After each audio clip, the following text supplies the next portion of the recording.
Good morning. It is November 12th. We are here for a council session. We're going to begin with proclamation recognizing Jacob Lee and Brian Young, creators of the Runway app, by Councilmember Balcom.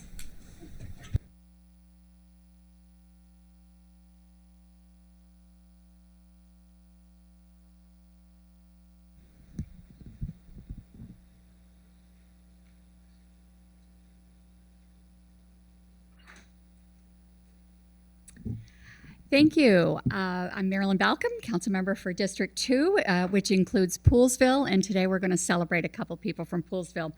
When we do proclamations, we do them for a number of reasons. We do them because we want to elevate issues that impact our residents. We do them to celebrate the great things that are happening in our community. And we also do proclamations to recognize individuals who are doing great things. And this morning, we're going to recognize two of our students.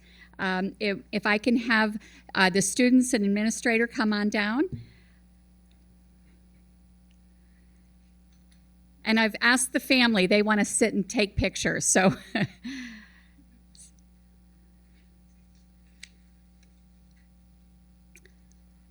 So we have with us today Jacob Lee and Brian Young, seniors at Poolesville High School, and Daphne Williams, an administrator from Poolesville High School.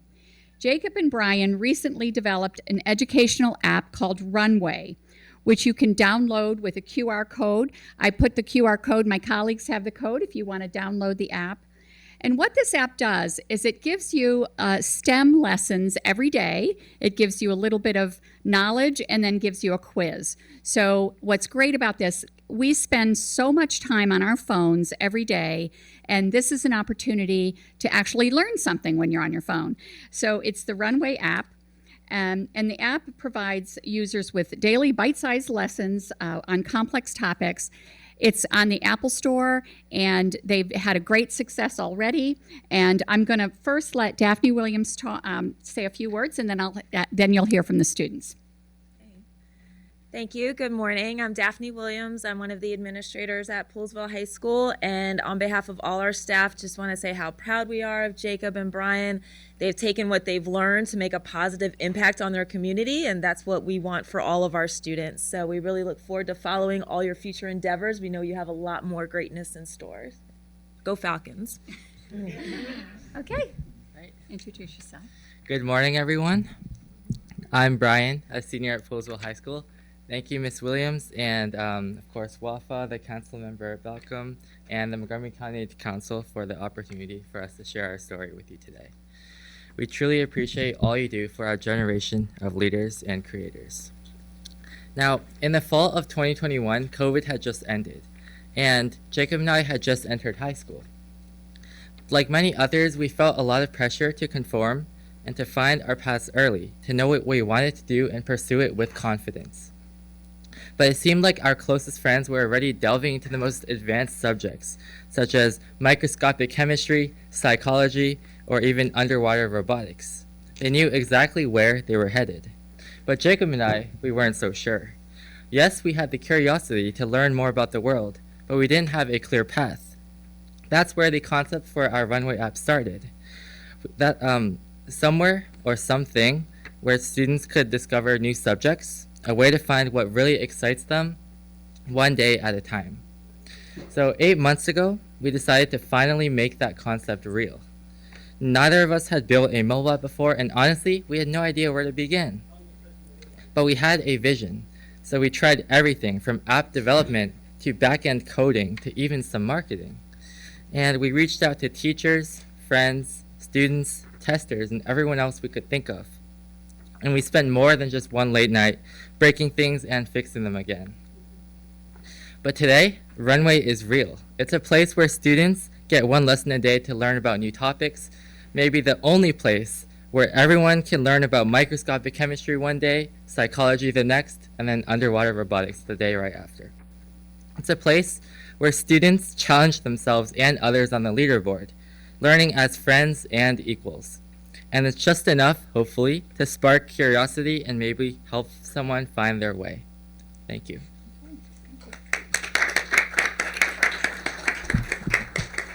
Good morning, everyone. I'm Jacob. I'm also a senior at Poolsville High School. Again, I wanted to thank WAFA, Councilmember Balcom, and the rest of the Montgomery County Council for the opportunity before us today.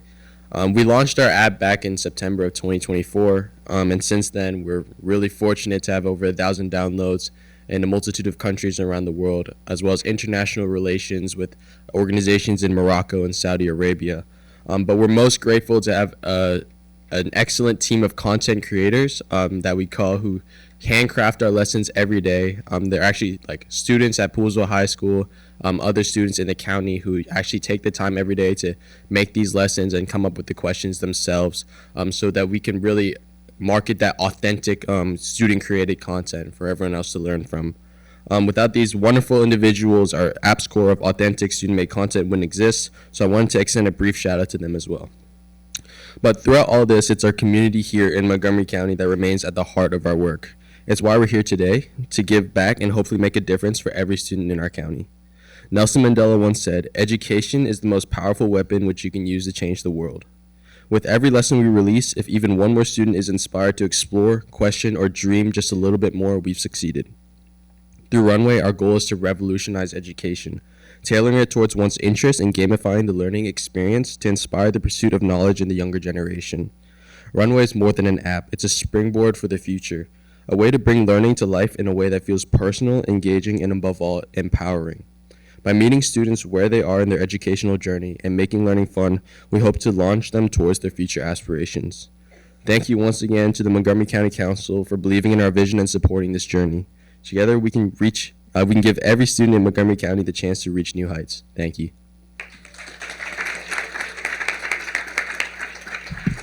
So I've given the QR code to my colleagues. Can you tell the folks here today and watching at home how to get the app? Yeah, so on top of the QR code that everyone else has, on the Apple App Store, you can search up Runway Learn. It'll give you the page to our app, and from there you can just download it on any iPhone device. And we are working on getting it working on Android, so anyone that has an Android, we'll get that out there soon. Okay, thank you. So let's do a proclamation. Okay, so whereas Jacob Lee and Brian Young are seniors at Poolsville High School who work together to develop an app called Runway that provides small daily STEM lessons to expand users' overall STEM knowledge, and whereas Jacob and Brian began working on this app in January 2024, and by September, the app was active in the Apple App Store with over 500 downloads in the span of 3 weeks. Currently, Runway has been downloaded by over 1,000 users across 90 countries in less than 2 months and will be expanded in the future to include humanities lessons. And whereas Jacob and Brian are currently working with Montgomery County Public Schools to approve Runway through the school system for educational use. And whereas through development of Runway, Jacob and Brian have demonstrated talent, ingenuity, and creativity. Now be it resolved that Councilmember Marilyn Balcom and the entire County Council of Montgomery County recognize Jacob Lee and Brian Young for their educational app Runway, which will benefit and support students both within Montgomery County and beyond. Congratulations, Jacob and Brian. We wish you all the best for your continued success and cannot wait to see what you create next. It's signed today by me and Council President Andrew Friedson on behalf of the entire County Council.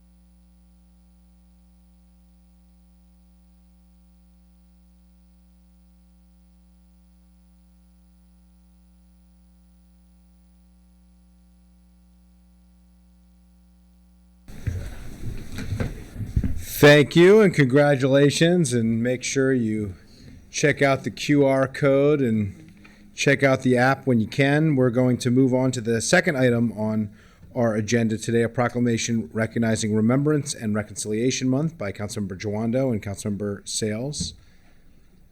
And I believe we have Jim Stowe from the Office of Human Rights and some of our commissioners here as well as Jason Green, and I see many others. So if you're here for the Remembrance and Reconciliation proclamation, please join us. Yes, and if you're here for this proclamation, come on down. If you were at the breakfast, come on down. Even if you weren't at the breakfast and you're here for this, come on down. There you go.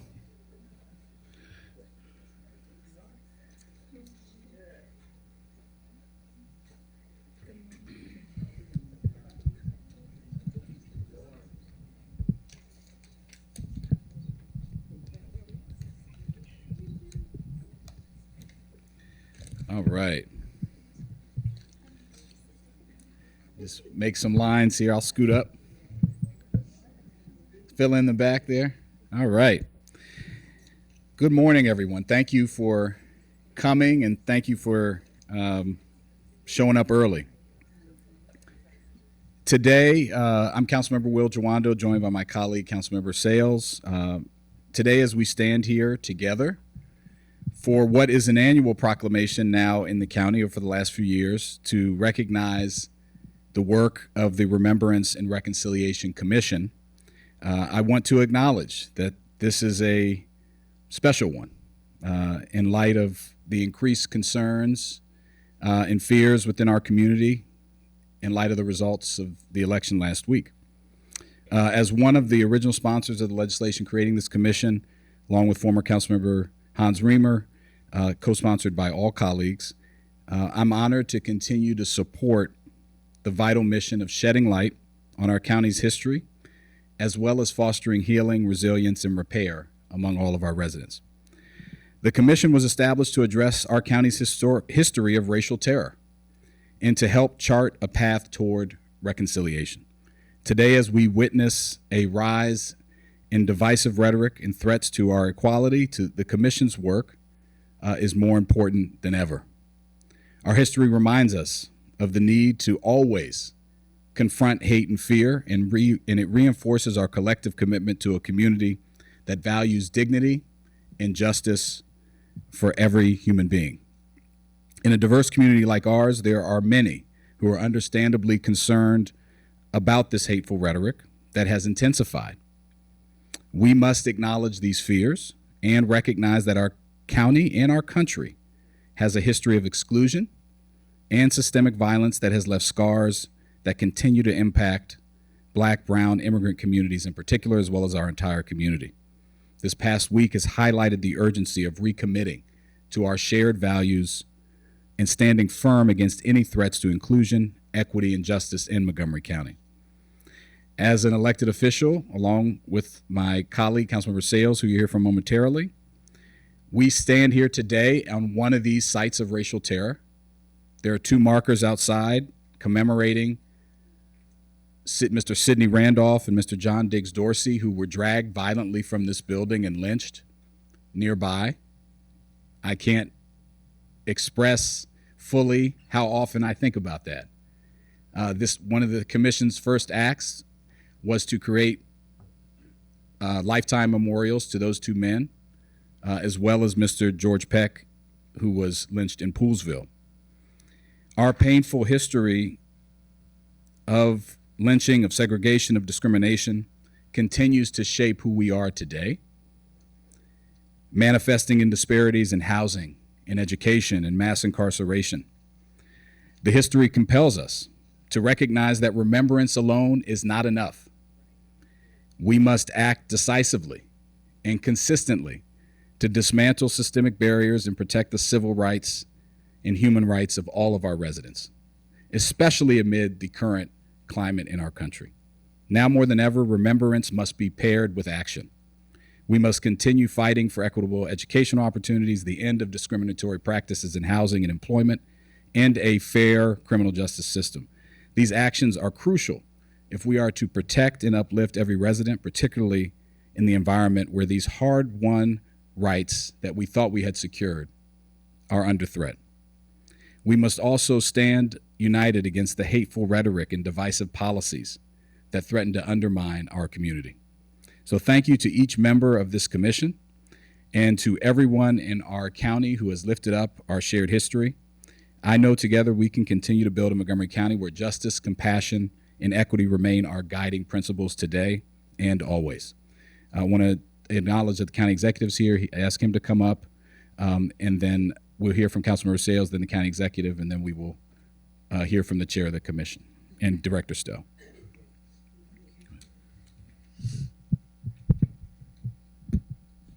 Thank you.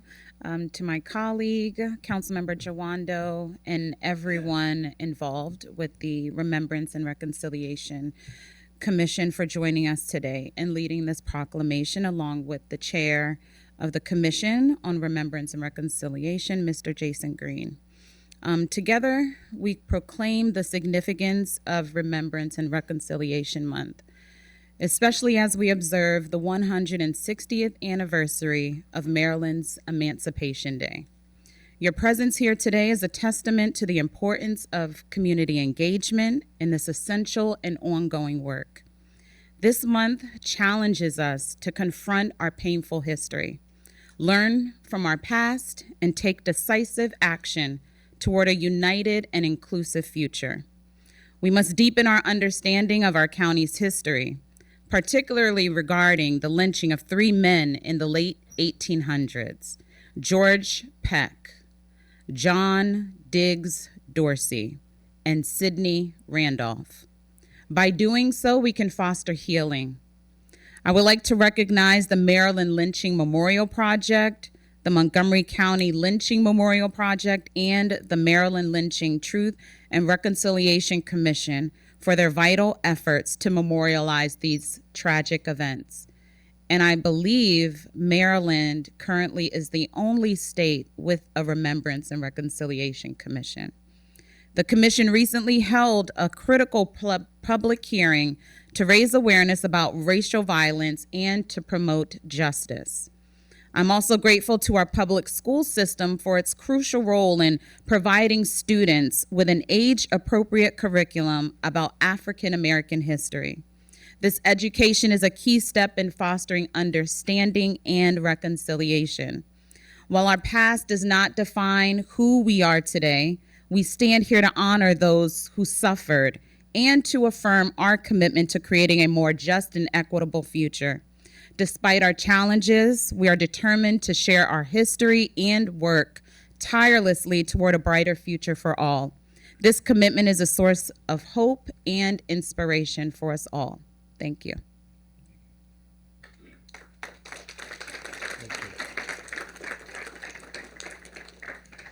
First, I want to thank Will Jawando, Lorianne Sales for this, and I know the council is supporting this in its entirety. This is truly something that all of us in the county take great interest in. I want to thank the Reconciliation Committee for the work you're doing and that the work you're going to keep doing, and we'll probably have to do even more of. I had a conversation this weekend which was a bit surreal. Somebody I know was working on for a federal agency and was putting together their plan for the next year. By Thursday of last week, they were rewriting the plan to remove any references to DEI out of it and to figure out how they can say or try to do what they know they need to do without triggering an evaluation that'll say this is DEI, you just didn't use the words. That is frightening, and it's frightening for all of us. And the damage that this administration is going to do, I think, is deeper than any of us imagine, and that makes our work all the more important now. We've got to try to find ways to build an atmosphere in which people live with and understand each other. Montgomery County, I think, I've said this more than once, pretty much every square inch of this place was a plantation 200 years, 165 years ago. That's pretty remarkable. That's a lot of plantations. We don't talk about it. We don't really remember it. It would be interesting if we actually started marking out where the plantations were around there so people had a sense of just how much of this place was under plantation control. And Maryland and Montgomery County continued discrimination in schools up until 1960. This is not like ancient history. I remember when I was a school teacher, I would talk to my kids and I'd say, this is what happened. I'd say, guys, I was alive for this. This isn't something you're reading out of a book. This isn't somebody else's story about your community. This is your community. This is where you live. This is where you grew up. And these are the institutions that prevailed. And in this county, we've got serious issues with education. And we've been talking about an achievement gap for nigh on 40 years now. And when you've got a problem that goes on that long and the numbers aren't much better than they were, you have a continuing problem, and it's not genetic, it's systemic. And that's the fundamental of all the problems we face is systemic discrimination and systemic racism, which bars opportunities to people. And this will not change until we are able to be more effective of convincing everybody and showing everybody what happened here, that this isn't about reliving the past, but it's about understanding how the present was created. And if you don't understand how we got here, you're not going to have the tools to figure out how we get out of here. And some little self-reflection and acknowledgement of the role that particularly white people played in the creation of this mess is necessary. So I want to thank you for the work you do. I look forward to working with you going forward. I wish it was an easier path. It would have been nice if from top to bottom in this country everybody was rowing in the same direction, but we've rowed in different directions before. And if we have to row in a different direction, we'll do that now. Because I think our residents and our society need people who are willing to say, no matter what you say in the White House, we're going to stand for peace and justice and equality and make sure we do the things that we need to do so the future generations don't have to live in conditions that were created by the past. So thank you for giving me an opportunity. Thank you, County Executive Elrich. We're going to hear from, in this order, 2 minutes. Despite what we just did, you're going to be 2 minutes, please. Director Jim Stowe, our Director of Office of Human Rights, Jason Green, who's the chair of our Commission on Reconciliation and Remembrance, and Dr. Tracy Oliver Gary, who is the supervisor for pre-K through 12 social studies, who's doing great work at MCPS with understanding history. So in that order, Jim Stowe, Jason Green, and Dr. Oliver Gary.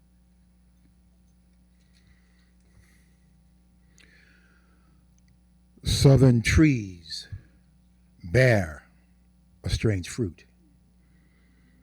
Blood on the leaves and blood at the root. Black bodies swinging into the southern breeze. Strange fruit hanging from poplar trees. Pastoral scene of a gallant South. The bulging eyes and the twisted mouth. Scents of magnolia, sweet and fresh. Then the sudden smell of burning flesh.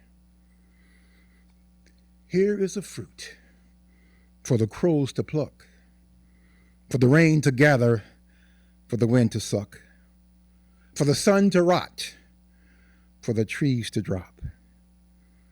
Here is a strange and bitter crop.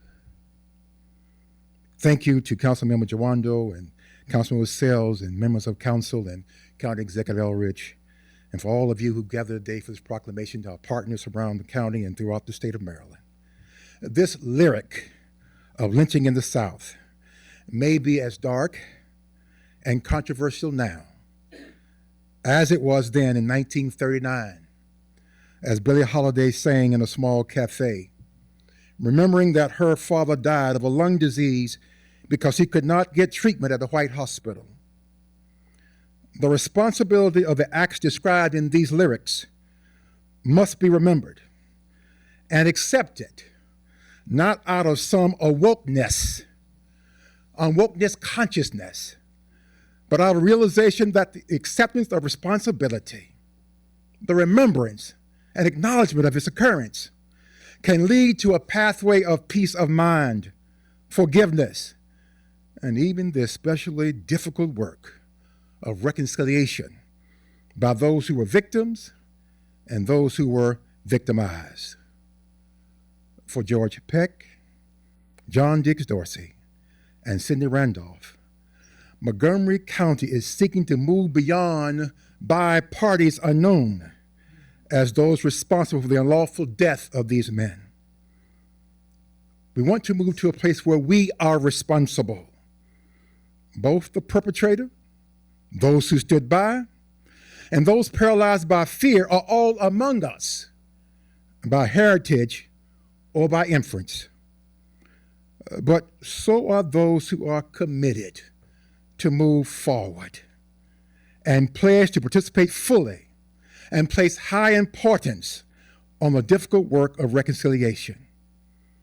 And that would be, in a small part, justice for these men and the beginning of healing for our community.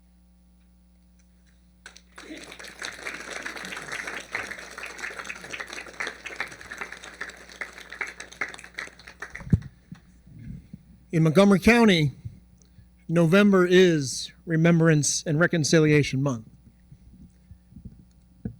My name is Jason Green. I'm the chair of the county's Commission on Remembrance and Reconciliation.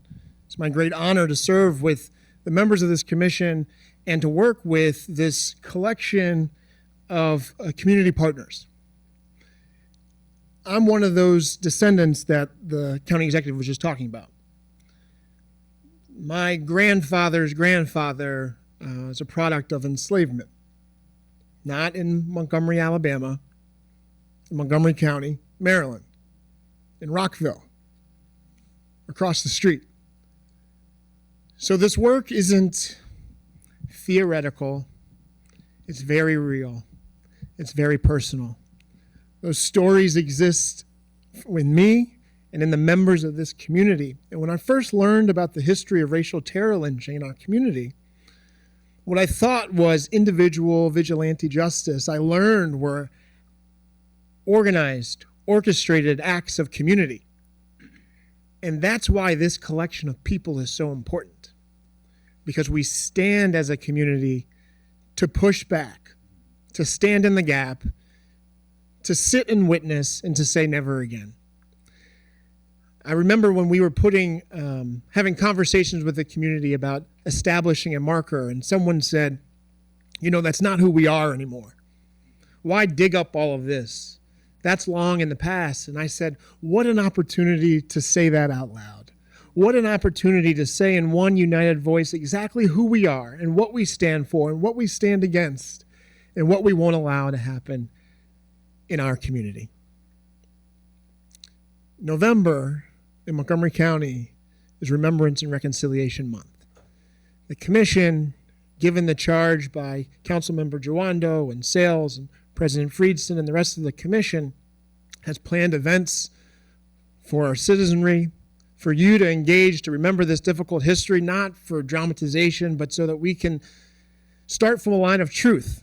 Because we know that truth is itself its own act of resistance. And so we ask you to engage in the events that we and our partners have planned, but also to engage in your own, conversations around your own tables, with your own families, with your own communities, with your own communities of worship and institutions of community, because no longer can the work of racial and social justice be a spectator sport. Great Marylander Frederick Douglass once said that education means emancipation. It means the uplifting of light into the glorious light by which we can all be set free. That's what these people are doing in their work to educate. It's to emancipate us.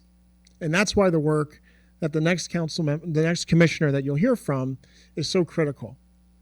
The work that's been done to ensure that this difficult past is actually enshrined in curriculum, that the next generation will hear these stories and learn the lessons that happened here in our community, is so critical as we think about moving this story out of the darkness and building a legacy that will take us all into that glorious light of truth. Tracy?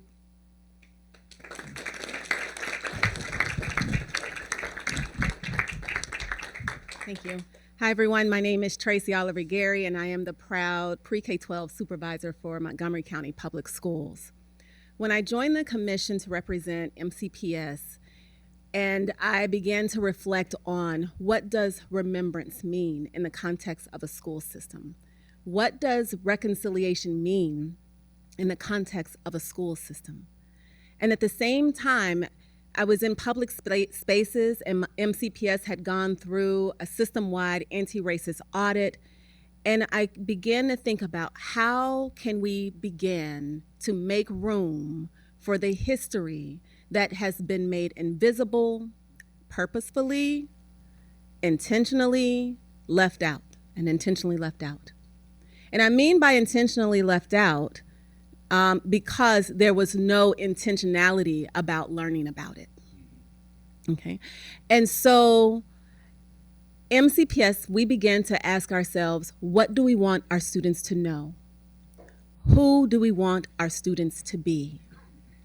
And so we began, with the support of the system of MCPS and the commission, to build relationships with community members and community organizations to learn about the history that is not on the internet, that is not in a book. And you do that through oral histories. And we began to craft lessons and got approval for mandated kindergarten through 12th grade lessons in the month of November that's focused on local African American history. And we've done this for the last 3 years. Each grade band has age-appropriate lessons. The first year, we focused on educating our community, our students about there were 40 African American communities that existed post-emancipation. Where were they? How did they thrive? What difficulties did they face? How did people fight the resistance? And how do people try to preserve that history today? The second year, we focused on landmarks. When you pass by this in Montgomery County, in your community, do you know the significance to that landmark for its African American history? And this year, our lessons are focused on the fight for equality. We partner with the commission to have students to conduct oral histories with community members, and those oral histories are featured in this year's lessons. And we're asking students to grapple with the question, what is freedom? What does it mean? And where do people not experience freedom today? And what can you do about it? And then also in the month, we support local organizations that do emancipation celebrations. We give students service learning hours for attending them. We promote them. And we also had our own central office 160th anniversary of Emancipation Day celebration as well.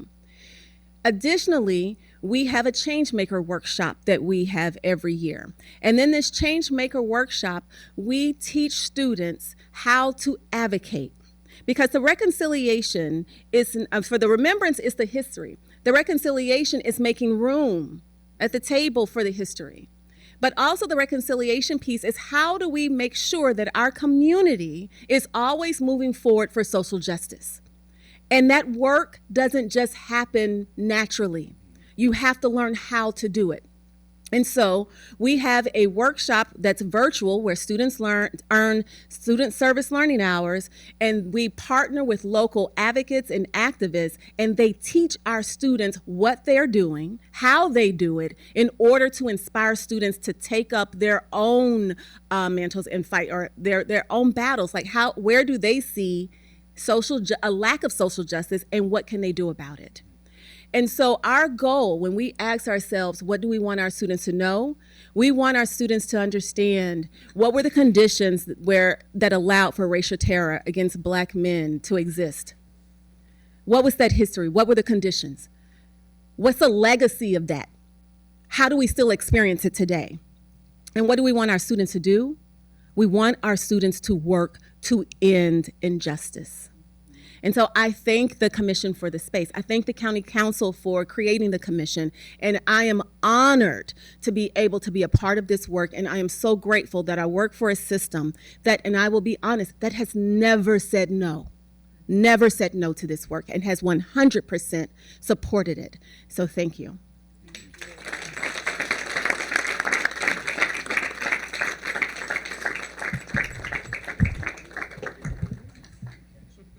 All right, we're going to read the proclamation, rotating between the county executive, Councilmember Sales, and I, and then we will take a picture.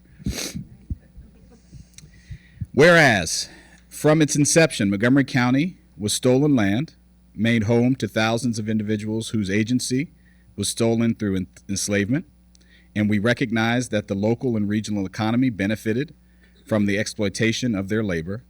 Following emancipation, racism and oppression persisted in systems and institutions. Racialized terror was committed as a means of subjugation. Segregation was enforced in schools, public facilities, and housing. Covenants and zoning plans were adopted to separate African Americans and white people, while equal and equitable services were not provided to African American neighborhoods and residents. And whereas we solemnly acknowledge and remember Mr. George Peck, Mr. John Diggs Dorsey, and Mr. Sidney Randolph, 3 known victims of racial terror, lynchings in Montgomery County between 1890 and 1896, whose lives were tragically and unjustly taken without due process through acts of racist violence that terrorized African American communities.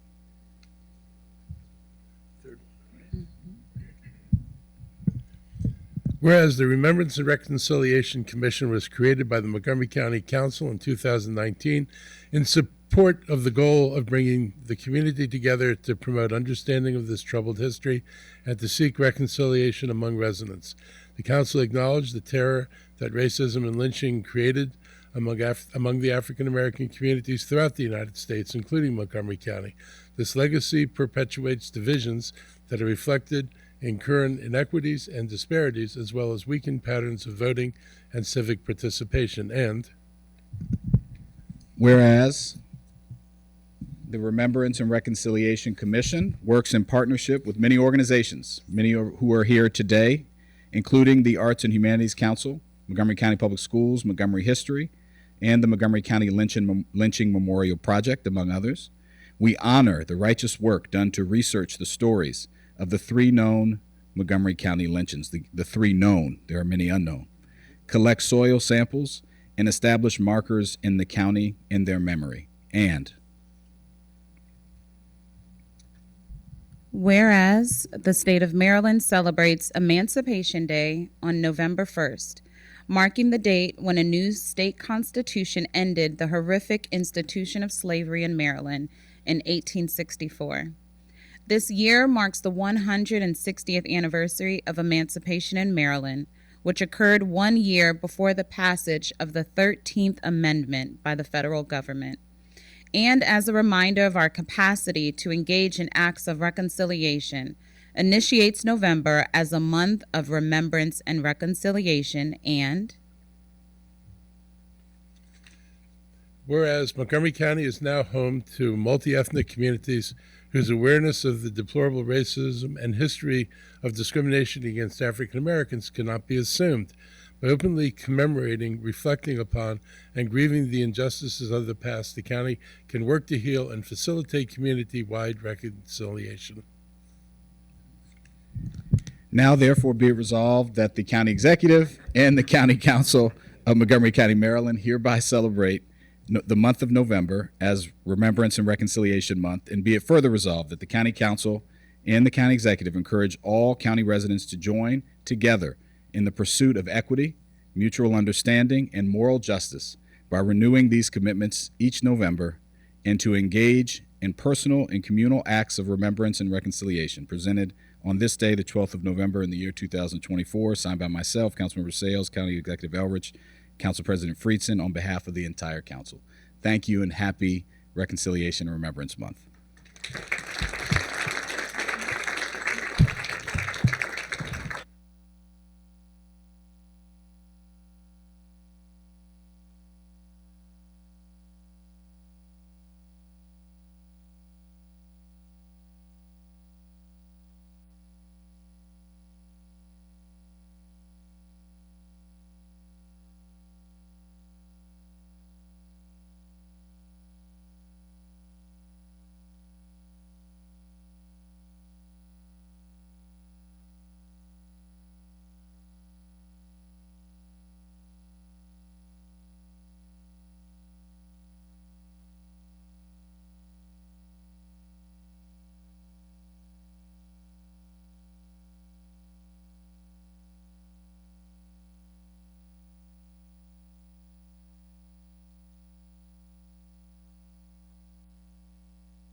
Thank you to our Remembrance and Reconciliation Commission. Thank you to Moco Lamp and to our Office of Human Rights.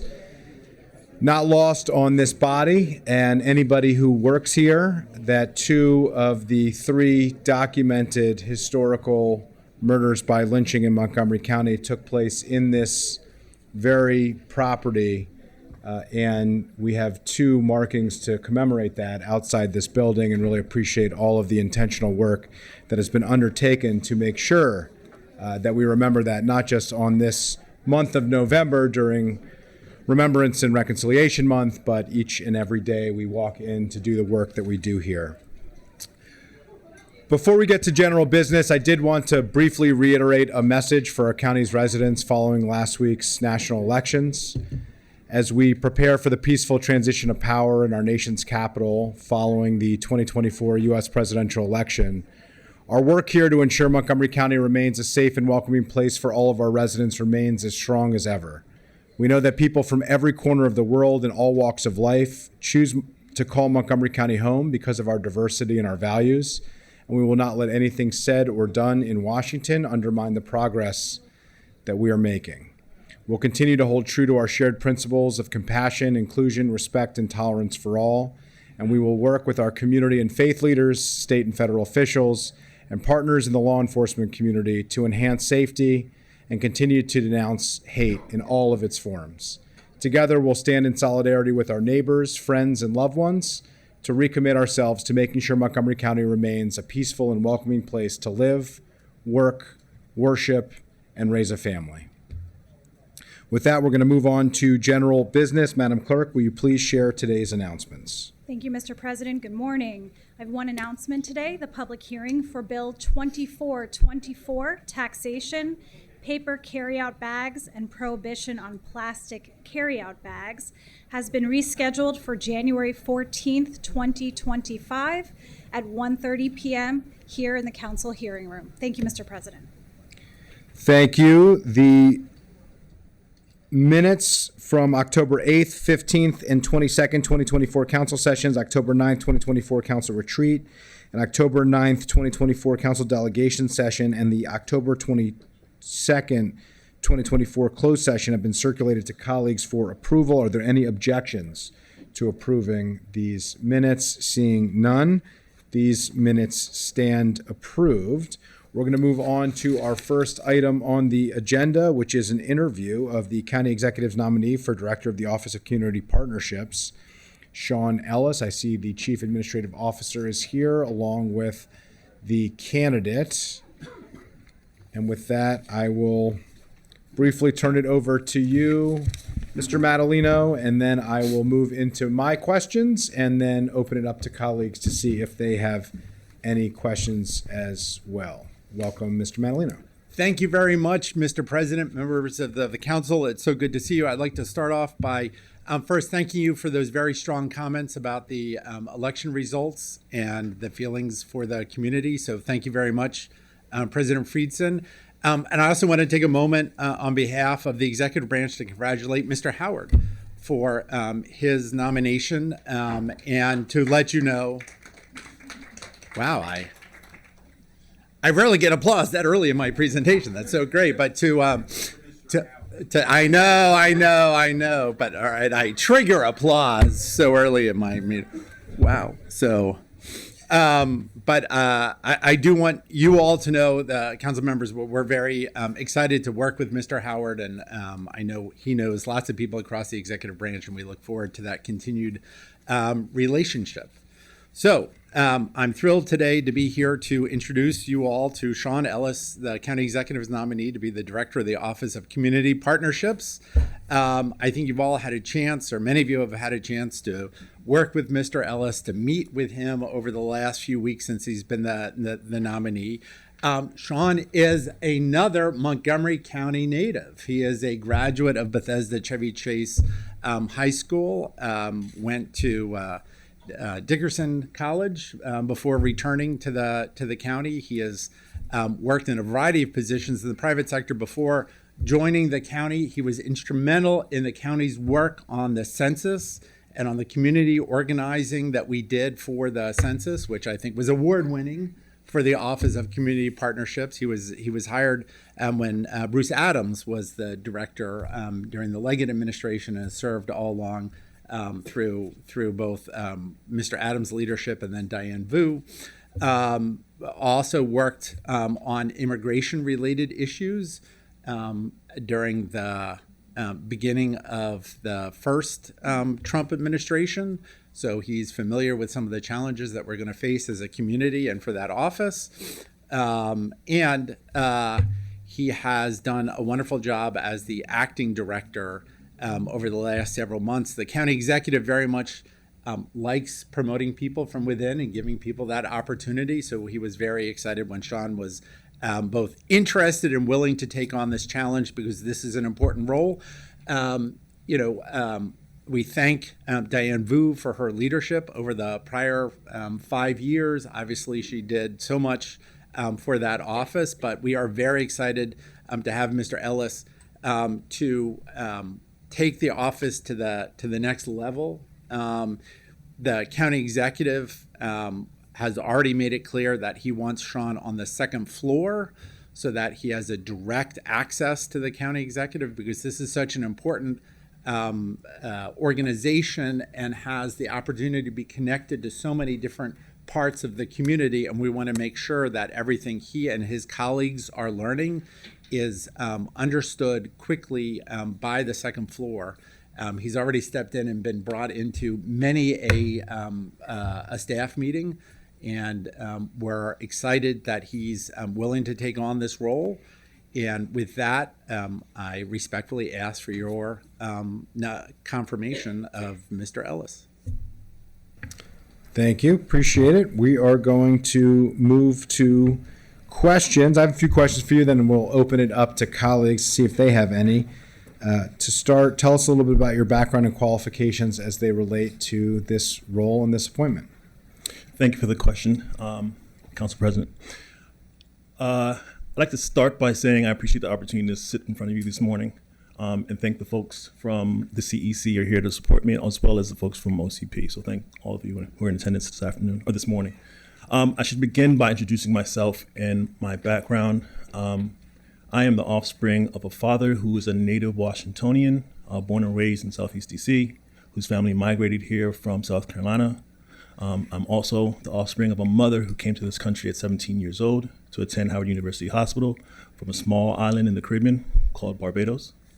Both of those two elements shaped my view and perspective of this work, my life experience here in this country. It also informs my perspective on what the experience is for immigrants in this country. It's not just something that's professional for me, but it's personal. As you heard, I'm a graduate of not just Bethesda Chevy Chase High School, but a graduate of Rock Creek Forest Elementary School and Westland Middle School. I grew up in Silver Spring. For those of you familiar with that community along East West Highway and Grub Road, where Summit Hills is, and what used to be called Rolling Wood, also Friendly Gardens. I was in that community. I was raised in that community. And most of my friends that I was raised around were from all across the country. I mean, the world, sorry. My closest friends in the world are from Nicaragua, and Colombia, from Jamaica, from Ghana, from Nigeria. So the things that we work on a daily basis impact me, and I think about how they impact their families. And that's really shaped my view of this work. As you also heard, after graduating BCC, I attended Dickinson College in Carlisle, Pennsylvania. That also shaped my view of the work, because it became very clear semester one on that campus that Montgomery County was special. It was different. The diversity that we have in this county is something to be treasured. There's a diversity of cultures and language, but also where we live and how we live. I was reminded every weekend I returned home, that first semester on campus, how special and I was to grow up in the community I grew up in. Because we're not just diverse. There are many counties, cities across the country that have diversity, but there's an integration and a mixing of our communities that's special. And when my friends visited me after college, they would always remark how special it was that you had folks sitting in restaurants from across racial and ethnic backgrounds. That doesn't happen everywhere in the world. So something that I cherish and I have always cherished. As far as the work is concerned, I was introduced to the Office of Community Partnerships working on language access. Such shaped for me the importance of language access to the work that we do. Moved on to the work to support legal immigration services providers in this county. And then because of the work we did there, Diane Boo asked me to help her and initially help her support 2020 census work. Within months, she made it clear to me that it was going to be my work and I was going to own that. And so I was responsible for not just managing the 2020 census, but developing outreach and communication strategy around the 2020 census. And that, to be honest with you, shaped everything we've done, at least I've been involved with for the subsequent 4 years. It meant identifying those communities that were historically undercounted. I know the phrase that was used often then was hard to reach. We hate that term because it just meant that we weren't doing a good enough job of reaching them.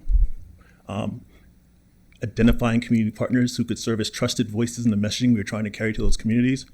And a big part of that was ensuring that we were developing messaging in language. So Vietnamese, Spanish, Chinese, French, all the top six languages that the residents in our county speak.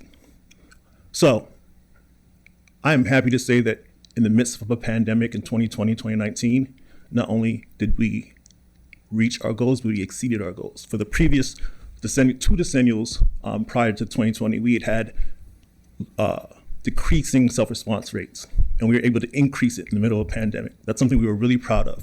So that's something we did on our own. I can't take credit for it, if not for the work of our liaisons, of our community partners, and those trusted voices who really carried the message into those communities, and those community organizations who were willing to partner with us to stand outside of grocery stores and invite us into their houses of worship or to go door knocking with us. Without that work, we couldn't have done it.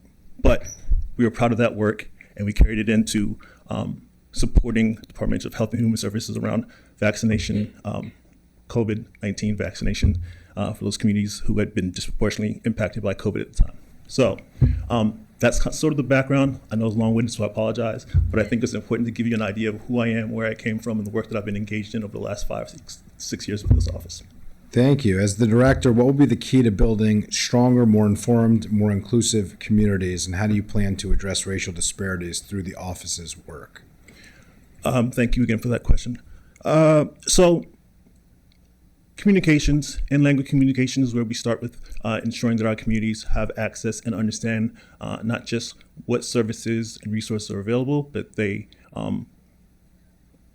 are receiving that information in languages and on platforms that they actually use. One of the things that we're really proud of in the Office of Community Partnerships is not just communicating to our communities, but also identifying those platforms that they actually use. So for us, it started with developing initially an in-language account on Facebook in Spanish, but we pivoted from that to WhatsApp because we knew that folks who are here in Montgomery County from places around the world are using WhatsApp, especially from Latin America and from the Caribbean and Africa. So we have a Spanish language WhatsApp account. We push information out to our communities there. To me, that starts with that. Not secondarily, but in addition to that, our work with the director, Tiffany Ward, and Director of Racial Equity and Social Justice is going to be a key component of ensuring that racial disparities are addressed and addressed sufficiently in the county. Thank you. As the acting director and member of this team for some time, what changes are you looking forward to making to support broader engagement with stakeholder communities? Thank you again for that question. Something we think about quite often. For us, we have many means of engaging folks in our office, one of which is our community advisory groups.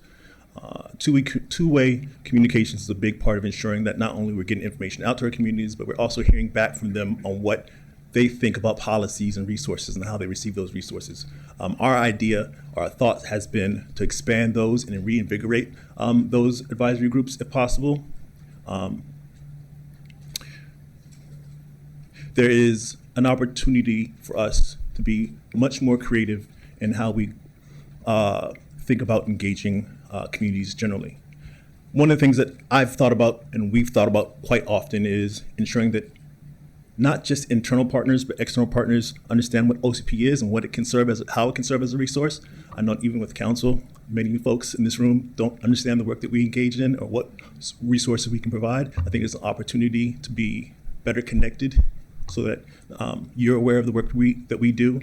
But I think theoretically, all county agencies should know more about the office and how we can provide or serve as a resource to them, whether it's in community engagement, discussing things they should understand about how folks receive information, whether it be through language or culturally competent engagement. Appreciate that. How do you plan on engaging communities that do not normally participate or have a voice in county government decisions? Thank you again. To begin with, meeting them where they are, part of a large part of what we did during COVID-19 outreach, and the census was engaging folks on the ground where they live, where they work. We know that not everyone is going to read the local paper or read a press release. So for us, it's about meeting them in their communities, at grocery stores, partnering with faith communities, faith leaders, and like I said, potentially reinvigorating and expanding our advisory groups so that we are including more components of our communities into those discussions so they're aware of what's available to them. Appreciate that. My final question, are there any conflicts of interest of which the council should be made aware? Easiest question of the morning, no. Great. All right, going to turn to colleagues, beginning with Vice President Stewart. Great. Thank you. Thank you for being here today, and really appreciate you taking on this role and all the work that you've been doing. One of the things that you and I had talked about was something you raised during this is having better communication and partnership with the council. And as I shared with you, I felt like when I was mayor in the city of Tacoma Park, I actually did more things with the Office of Community Partnerships because of, as you mentioned, COVID-19, the census, we were really involved with that. And it's great to hear things like the WhatsApp in Spanish. No idea you guys were doing that. And so if you could just expand on some ways that you think that we could, bridge that gap so that we have a closer relationship with the council and our offices. Thank you for asking the question. So I'll work with the county executive's office to establish what our options are, but I think meeting maybe quarterly or bi-yearly to engage with council around the work that we're involved with, the issues we're hearing on the ground, and talk through some of the resources that we've identified that all of county agencies can leverage. For example, one of the things that's come up most recently for us is we've talked about WhatsApp in the Spanish language WhatsApp account, but I'm not sure everyone knows that we've been engaged with the Haitian migrant community over the last year and a half. And what we've identified is a need to engage with them more effectively. And so what we'd love to do is establish a WhatsApp account in Haitian Creole to get information to that community directly. There's some hoops that we need to jump through in terms of how we get content provided regularly. But that's the sort of thing I'd like to keep this group informed about and talk through how we can be more effective in ensuring that you're aware of what we do. Great, and I will say, when you and I talked a few weeks ago, it was before we knew the outcome of the federal election, and I can say in another area where, as mayor, I was really communicating a lot with the community partnerships was during the first Trump administration, and it's going to be vital for us to make sure that our communities, particularly our immigrant communities, have appropriate, accurate information about our county government. And so, again, I just want to thank you for taking on this role, especially as we're looking towards the future. So thank you. I yield back. Thank you. Councilmember Mink. Thank you. It's great to see you here, as well as so many other places around the district and the county where we've had the good fortune to run into each other as well. What an apt time to have you before us. I'm glad that we're getting to have this conversation now. Obviously, we are seeing and going to continue to be seeing an increase in hateful rhetoric and policy from folks at the federal level. And grateful to be here in Maryland, here in Montgomery County. But your office is really on the front lines of that.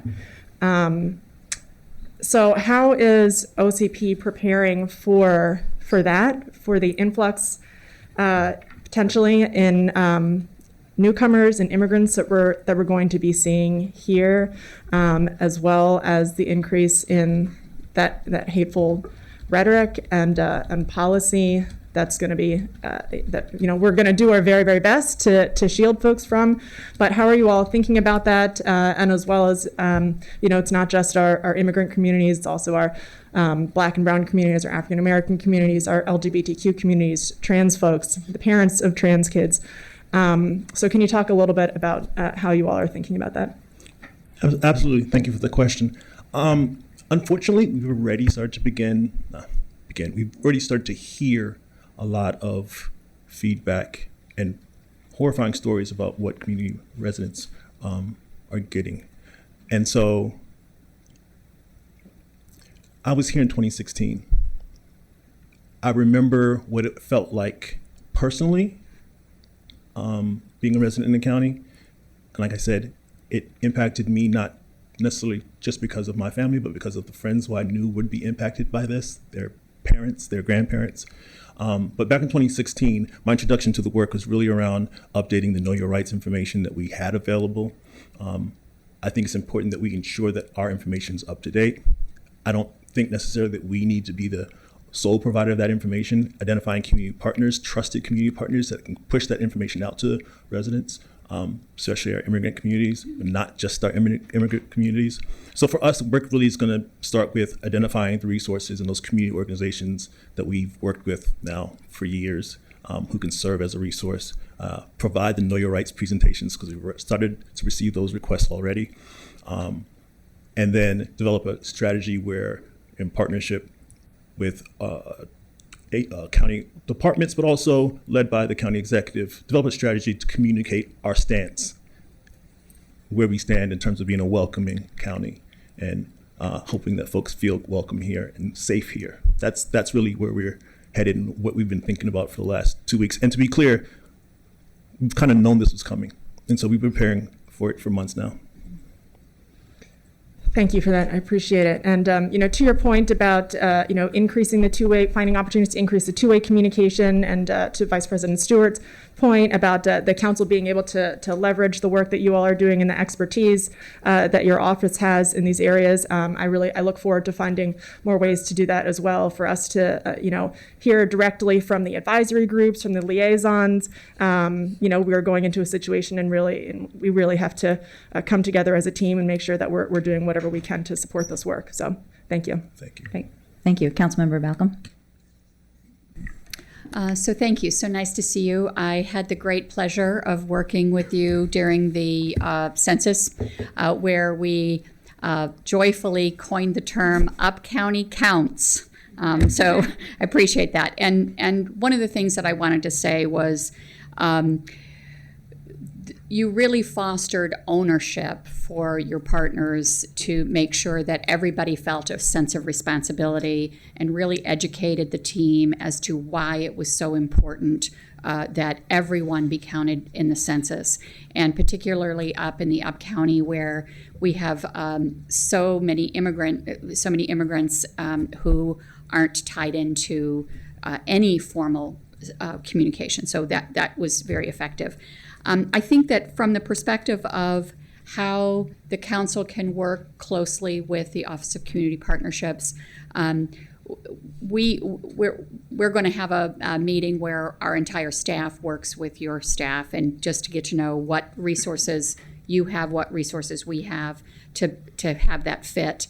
One of the resources I use all the time is Kate Chance from Faith Based. We have a very diverse, county-wide, but certainly up in the Up County, diversity of faiths, and that has been extremely helpful for me in communicating with the community. I've said this many times, we only talk to the people we know. We don't really talk to the people we don't know. And it's more than just communicating to a community, but engaging with.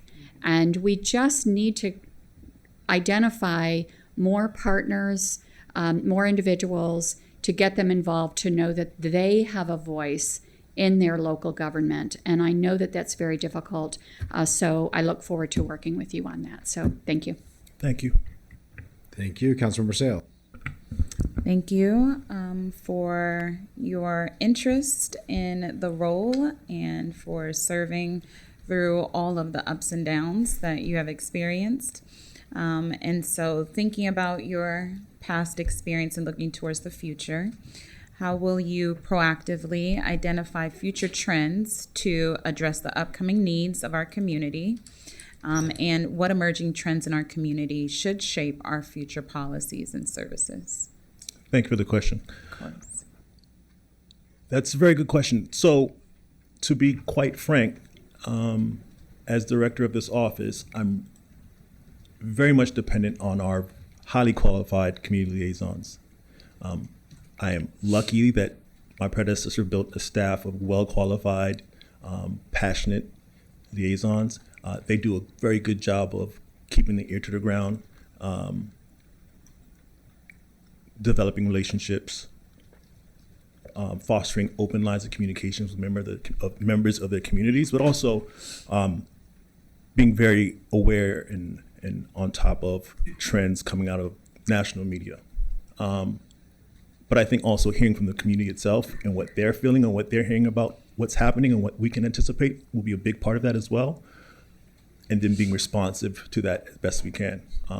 And as you've heard in this conversation many times, two-way communication is going to be really vital for us for that to work effectively. In informal and formal settings, I think you can have formal conversations with members of the community, but sometimes an informal conversation can be just as effective in learning what's going on and how we can pivot if necessary to be supportive and provide resources to our residents. All right. Thank you so much, Mr. Ellis. Thank you, Councilmember Glass. Thank you very much, Mr. President, Mr. Ellis. Nice to see you. I'm glad you're here. In my conversations with folks from around the county, people know what county government does. So many more are focused on national politics. But of all of our departments and agencies, I continue to find people who don't know a whole lot about the Office of Community Partnerships. I think that's going to change. And the reason it's going to change is because starting on January 20th at 12:01 p.m., we need to make sure that all of our residents are safe and are able to live in our community as they've done for years and decades.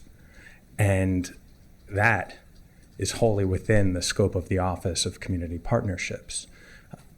The liaisons and the coordinators who work within that office are our eyes and ears to our community, to our residents who do not always engage, who sometimes hide themselves, but are loved, are vital, and we need them and want them to stay here. And so a previous question was asked about communication and increasing that frequency of communication, and you mentioned quarterly or semi-annually. I think we'll need more frequent communication next year to make sure that your office and all of us in county government are doing everything we can to help and protect all 1.1 million residents here. Can I get that? An agreement? You're nodding. Absolutely. I would otherwise say I look forward to those conversations. That might not necessarily be the case, but I will be with you in those conversations. Glad you're here. Thank you. Thank you. Councilmember Albernas. Thank you, Mr. President. I'll start on a lighter note. So I still put on my resume that I was a manager and a server at Cactus Cantina in Washington, D.C. And so I love that you still have on your resume that you worked retail for a number of years, because I think that, along with all of your experiences, has prepared you well for this role. So I'm familiar with your work. I'm familiar with your reputation. And so this is a slam dunk. I know you're going to do a great job. But I just wanted to uplift and underscore the comments of all of my colleagues. So in 2016, I remember vividly still working for the Leggett administration, and the county executive and all of us sensed at the time what was coming. And there was a tremendous sense of urgency, anxiousness. Within 2 weeks, there was an over 38% rise in hate crimes in Montgomery County. And so the Office of Community Partnerships took the lead in putting together a interfaith event in downtown Silver Spring that to this day, I believe, is still the most highly attended event in the history of downtown Silver Spring, and that includes the jazz festivals. And it was an extraordinary coming together, and it was exactly what our community needed at that time. It was really, really powerful. And I had the good fortune of playing a small role in helping put that together, but it was really OCP that got it all off the ground and made it the event that it was. So it just really highlights the importance of your office, particularly now. And I do want to stress the importance of you engaging actively with all of us, because we each have a role to play in helping to break through and help ensure that the trust that for generations we've been working to build in our county remains strong. So just count us as partners, and you will be an important resource. And so we have to make sure that your office gets the support that it needs as well. So no questions there, it's just comments, but I want to welcome you, and I look forward to working with you. Thank you. Sounds good. Now I'm hungry for Cactus Cantina. Councilmember Lukey.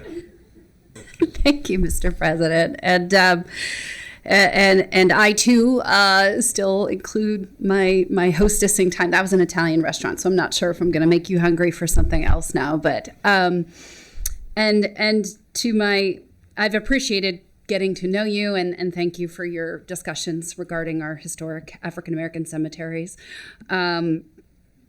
And we all have an obligation right now, as leaders and anyone in management at the county, and certainly in how we lead for others who have to go out and do the work, like the liaisons that will work under you and continue to work under you, to be empathetic, to not further escalate fear and anxiety, and to be accurate, right? Those are three things that are incredibly fundamental to us weathering the future on behalf of all of our residents. And I wanted to know, what, and I get it, at a certain point on your resume, you go, how far back do y'all need to know, right? But there are other things, and that is why I reinstated certain things on my resume that I had taken out. So from your time after or even at Dickerson College, and the time before you put your entries on your resume, what might have informed the managerial and leadership style you're going to choose to deploy now in the face of the situations that we have before us? Thank you for the question. And for me, that's sort of an easy one. I was an athlete growing up. So I grew up playing football and basketball and some tennis. And I was fortunate enough to be selected as a captain at every level. My leadership style has my entire life been one of through example and setting high expectations, not asking anyone to do something I wouldn't be willing to do myself. Thankfully, my entire staff now has essentially been around since I've been with this team. They've seen the hours I put in. They've seen the weekends and the nights and the days. So if you're asking my leadership style, I set high expectations, but I don't set expectations that I wouldn't try to achieve for myself. And that's just the way I've governed my life generally moving from college. No, that's not true. From high school to college to today. Thank you. Thank you. That's going to become critical moving forward. So thank you. Thank you. Councilmember Jawanda. Thank you. Two quick points. I've known you for a long time. We met last week. I really appreciate your leadership in the acting role, but now that you're going to get to move on, I think you're going to have support here, which is good. Two things, since you have the CAO with you as well. We talked about this in our meeting. You alluded to it, but I want to make a fine point. We need to, part of that communication with us in the community is making sure we have scheduled meetings with you and your liaisons, like we do with the regional services. That was something that started in the time since I've been on the council. That's been helpful. We can discuss how we do that, but I think that'd be important.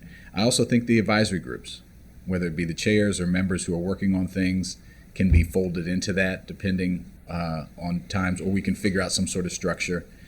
That's one thing I've noticed. I'm a former member of a couple of the advisory groups, and as a council member for 6 years, the connectivity to those groups and council members has been sporadic at best. I think we need to institutionalize that, and I think that'd be a good place to start. The other thing I'll say, and I really appreciate your answer to Councilmember Lukey's question about your leadership style, which I have seen demonstrated in your work on the census and other projects. We talked about this. At any given night or weekend, there's 100 to 1,000 people meeting in Montgomery County about something. And our job, collectively and individually, is to get into those rooms and to hear what people's concerns are and to help them connect to resources and address those issues.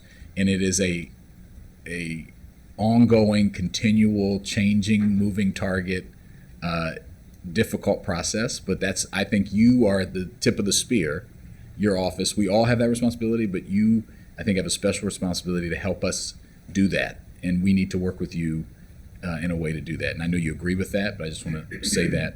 And really excited for your leadership and your team, and want to thank you for what you've already done. And congrats to the CAO and the executive for putting you forward. Thank you. Thank you. Thank you. Councilmember Katz. Thank you very much, Mr. President, and thank you, Mr. Ellisay. When we met, as we started our conversation, I mentioned that I know that we had seen each other, but we really hadn't chatted with each other to a great degree, and I really did enjoy our meeting. I think it's been mentioned a couple times that in some cases people don't know what the community partnerships really do, but they do know what community partnerships do when they have an issue. And that's what we need to think about. And I know that you and your team and the fact that so many are here to support you speaks so well of you. But the question is whether or not the term community partnerships is the right term for what you do. Whether or not it should be liaison, whatever it should be, that should be a discussion that you and your team have. And I would be supportive of thinking about what the next step would be for that as a communication tool. I look forward to voting for you. Thank you, Mr. President. Thank you. Taking yes for an answer. Appreciate that. I don't see any other colleagues wishing to speak. So that concludes our interview. We will be in touch. And before we conclude, let me turn it to the Chief Administrative Officer for the final word. I wanted to make sure that we did recognize everyone. Councilmember Katz just mentioned it, but I was trying to write down names before we came up here, and I just looked around, and there are even more. And I think I wanted to make sure to thank everyone who's part of this effort with the Office of Community Partnerships, the Community Engagement Cluster, all of our many of the regional services directors, if not all, are here. I think it speaks volumes to both their interest and commitment to and faith in Mr. Ellis, as well as their desire to keep up this conversation. We've heard you loud and clear. The county executive has already made it clear about, and we've already had these conversations. How do we wind up having like the lunches with regional services directors, with the community liaisons? There's so much valuable information to share, which is why the county executive wanted to make it very clear that Mr. Ellis is going to have an office on the second floor so that he's there to share that information with the leadership of the executive branch. And we have to figure out how to formalize that same sort of communication with all of you. So thank you very much, Mr. President, for those extra few minutes. Thank you. Thanks for everybody for joining. Community and partnerships. the two operative words and appreciate the partnership, not just across county government, which is needed to be successful, but most importantly, from county government to and in the community. So thank you for that. We're going to move on to agenda item number 2, which is action on the 2024 to 2028 growth and infrastructure policy. As a matter of background, County Code 33A15 requires that no later than November 15th of the second year of a council term, the county council must adopt a growth and infrastructure policy to be effective until November 15th of the second year of the council term to provide policy guidance to the agencies of government and the general public on matters concerning land use, development, growth management, and related environmental, economic, and social issues. On October 1st, in accordance with state law and with county code, the planning board transmitted to the county council's recommendations on the 2024 growth and infrastructure policy. On September 10th, the county council held a public hearing on the policy. The Planning, Housing, and Parks Committee held 3 in-depth work sessions on September 16th and 23rd and on October 7th. And the council had in-depth conversations here with 2 work sessions on October 15th and October 22nd. We allowed plenty of time for public input with the posting of the resolution as amended by the county council, which is under consideration before us today and has been posted for well over a week on the council website for public consumption. And with that, I'll turn it over to Ms. Dunn if she has anything to add, and we will move forward with a vote. All right. Good morning, Council, and thank you. The only thing I would add is just a thanks to the Planning Board and the Planning Department and their staff for all the support they give Council staff as we work through the issues that come before the body, the extra research, the the input that we get from the community during that process that requires us to work together to get information back to everyone, and I just wanted to thank them for that. But with that, there's nothing else to add, so thank you. Thank you. Okay, I don't see any other colleagues wishing to speak on this. A lot has been spoken, and we have taken quite a bit of time to work through these issues. We've received significant input from the executive branch as well as from the broader public and our relevant outside departments and agencies. I'll reiterate the appreciation to planning staff and the planning board as well as council staff who work very closely and very collaboratively along with the executive departments to work through some of the issues that council members had asked to work through, and we reached the consensus that we are at today. With that, we have a recommendation as amended before us. We have taken straw votes already, so all those in favor of approving the 2024 to 2028 growth and infrastructure policy, please indicate by raising your hand. That is unanimous, 11-0. We have a growth and infrastructure policy, and we've met our deadline with 2.5 days to spare. Congratulations. We are going to move on to item number 3 on our agenda. Speaking of the Park and Planning departments, they are here with us today for their semi-annual report from the Maryland National Capital Park and Planning Commission. And I will turn it over when he is ready to our chair, Artie Harris, and then turn it over to Director Sartori and Director Figueredo for their presentations at the appropriate time. Chair Harris, if you want to get us started while council staff prepares the slideshow. I certainly will. Over to you. See, good morning, Council President Friedson, Vice President Stewart, and members of the council. For the record, I'm Artie Harris, Chair of the Montgomery County Planning Board and Chair of the Maryland National Capital Park and Planning Commission. I'm honored to be joined by my Planning Board colleagues and with directors and staff from Planning and Parks Department. The Commission employs over 6,900 career, term, and seasonal positions, with over 1,300 that are directly employed by Montgomery County. We could not reach the milestones we'll be highlighting without the passion and dedication of each of these individuals. I want to take a moment and thank them for all their service. Thank you. We always appreciate the opportunity to share with you a reflection of our work over the past 6 months and a glimpse into what is on the horizon for us. I'll share some brief remarks, then turn it over to Mitty Figueredo, the Parks Director, and then Jason Sartori, the Planning Director. And they will take an in-depth look into each of their departments. Before I move on, I want to quickly highlight this photo. Downtown Bethesda is a great example of where we have mix of housing types, commercial and park space. You can see the old and the new in this picture and the soon to come. The project under construction is Metro Tower.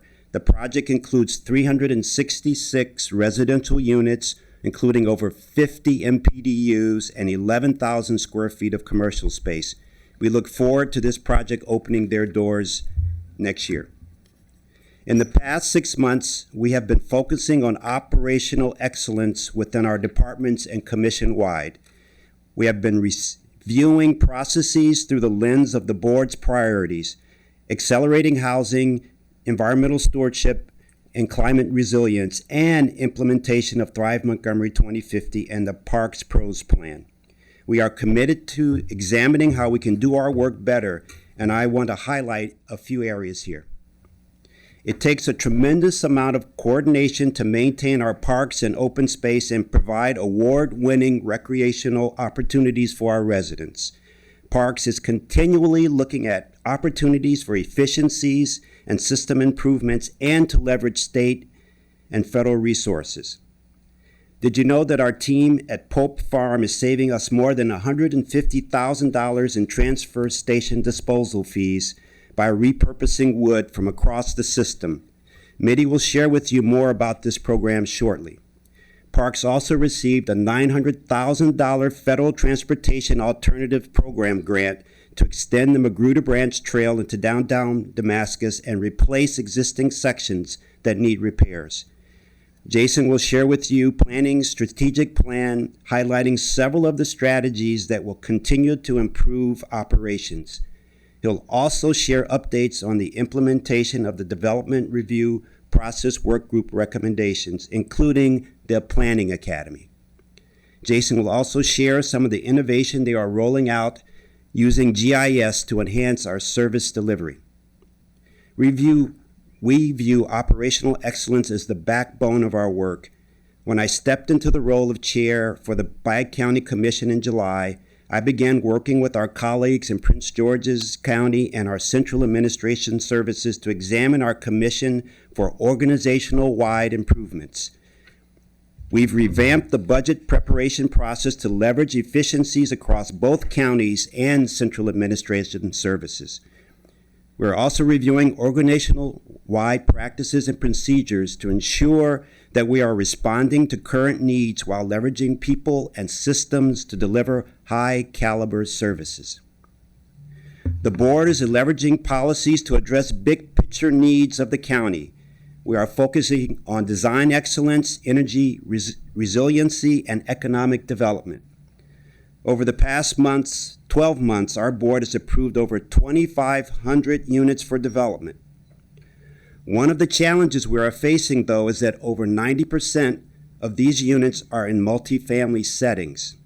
This underscores the need for expanding our housing types and options in the county, including for-sale duplexes and triplexes, for example. While working is ongoing on several master plans, I want to highlight the Great Seneca Plan, approved over these past 6 months. This plan focuses on economic development in the life sciences corridor, pushing for complete communities that drive economic development for residents and the many visitors to the area. The board has also looked at many of our policies to ensure that we are being the best stewards possible for our residents. One is our growth and infrastructure policy, which you just voted on. Another one we reviewed was our incentive zoning policy. Our zoning policy, specifically in commercial, residential, and employment zones, requires projects to provide a variety of public benefits to move forward. The process was overdue for an evaluation to ensure that the public benefit menu aligned with Thrive, our climate action plan, and the county's racial equity law. We are able to make changes to the system to ensure that we are incentivizing the highest priority benefits.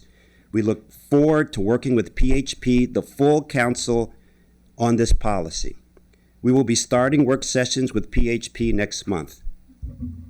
We have also focused on our role within the region. We are working closely with our partners at WSSC, Patuxent Reservoirs Watershed Protection Group, WMATA, the Washington Metropolitan Council of Governments, and our co-commissioners around the region. We recognize the importance of not just working within our county, but convening our partners across the whole region. The shared priorities of Montgomery and Prince George's County within the commission can serve as a catalyst and driver for moving our region forward in housing, economic development, and protection of our natural environment. We are also investing in the future of our workforce. These are just some of the interns and supervisors that joined us this summer, currently in high school and undergraduate and graduate programs throughout the region. I've been awed by their passion and loved learning about all the projects they worked on at Parks and Planning over the summer and currently. Their dedication to protecting our natural spaces around us and our built environment is inspiring. I know our region is in good hands with the talent and commitment these students are bringing to our work. As I just highlighted, our work is not completed in a vacuum. Our role within the region and nationally is critical. That is why the board made it a point to ensure that we are listening and learning from our peers around the country. Whether as close as Arlington or as far away as Oregon, housing attainability is a national crisis that requires all of our attention. Over the summer and fall, the Planning Board hosted a speaker series. Our goal in this series was to learn from our partners around the country on what we can do locally to ensure we have a variety of housing types accessible to all current, want-to-be residents of Montgomery County. We started the series learning from our researchers on what happens when we don't adopt and continue to lose our missing middle, our middle class. Our next session focused on hearing from 3 different areas that have implemented missing middle housing. And we finished our speaker series last month hearing from industry experts on what we need to focus on as we move forward our attainable housing strategy.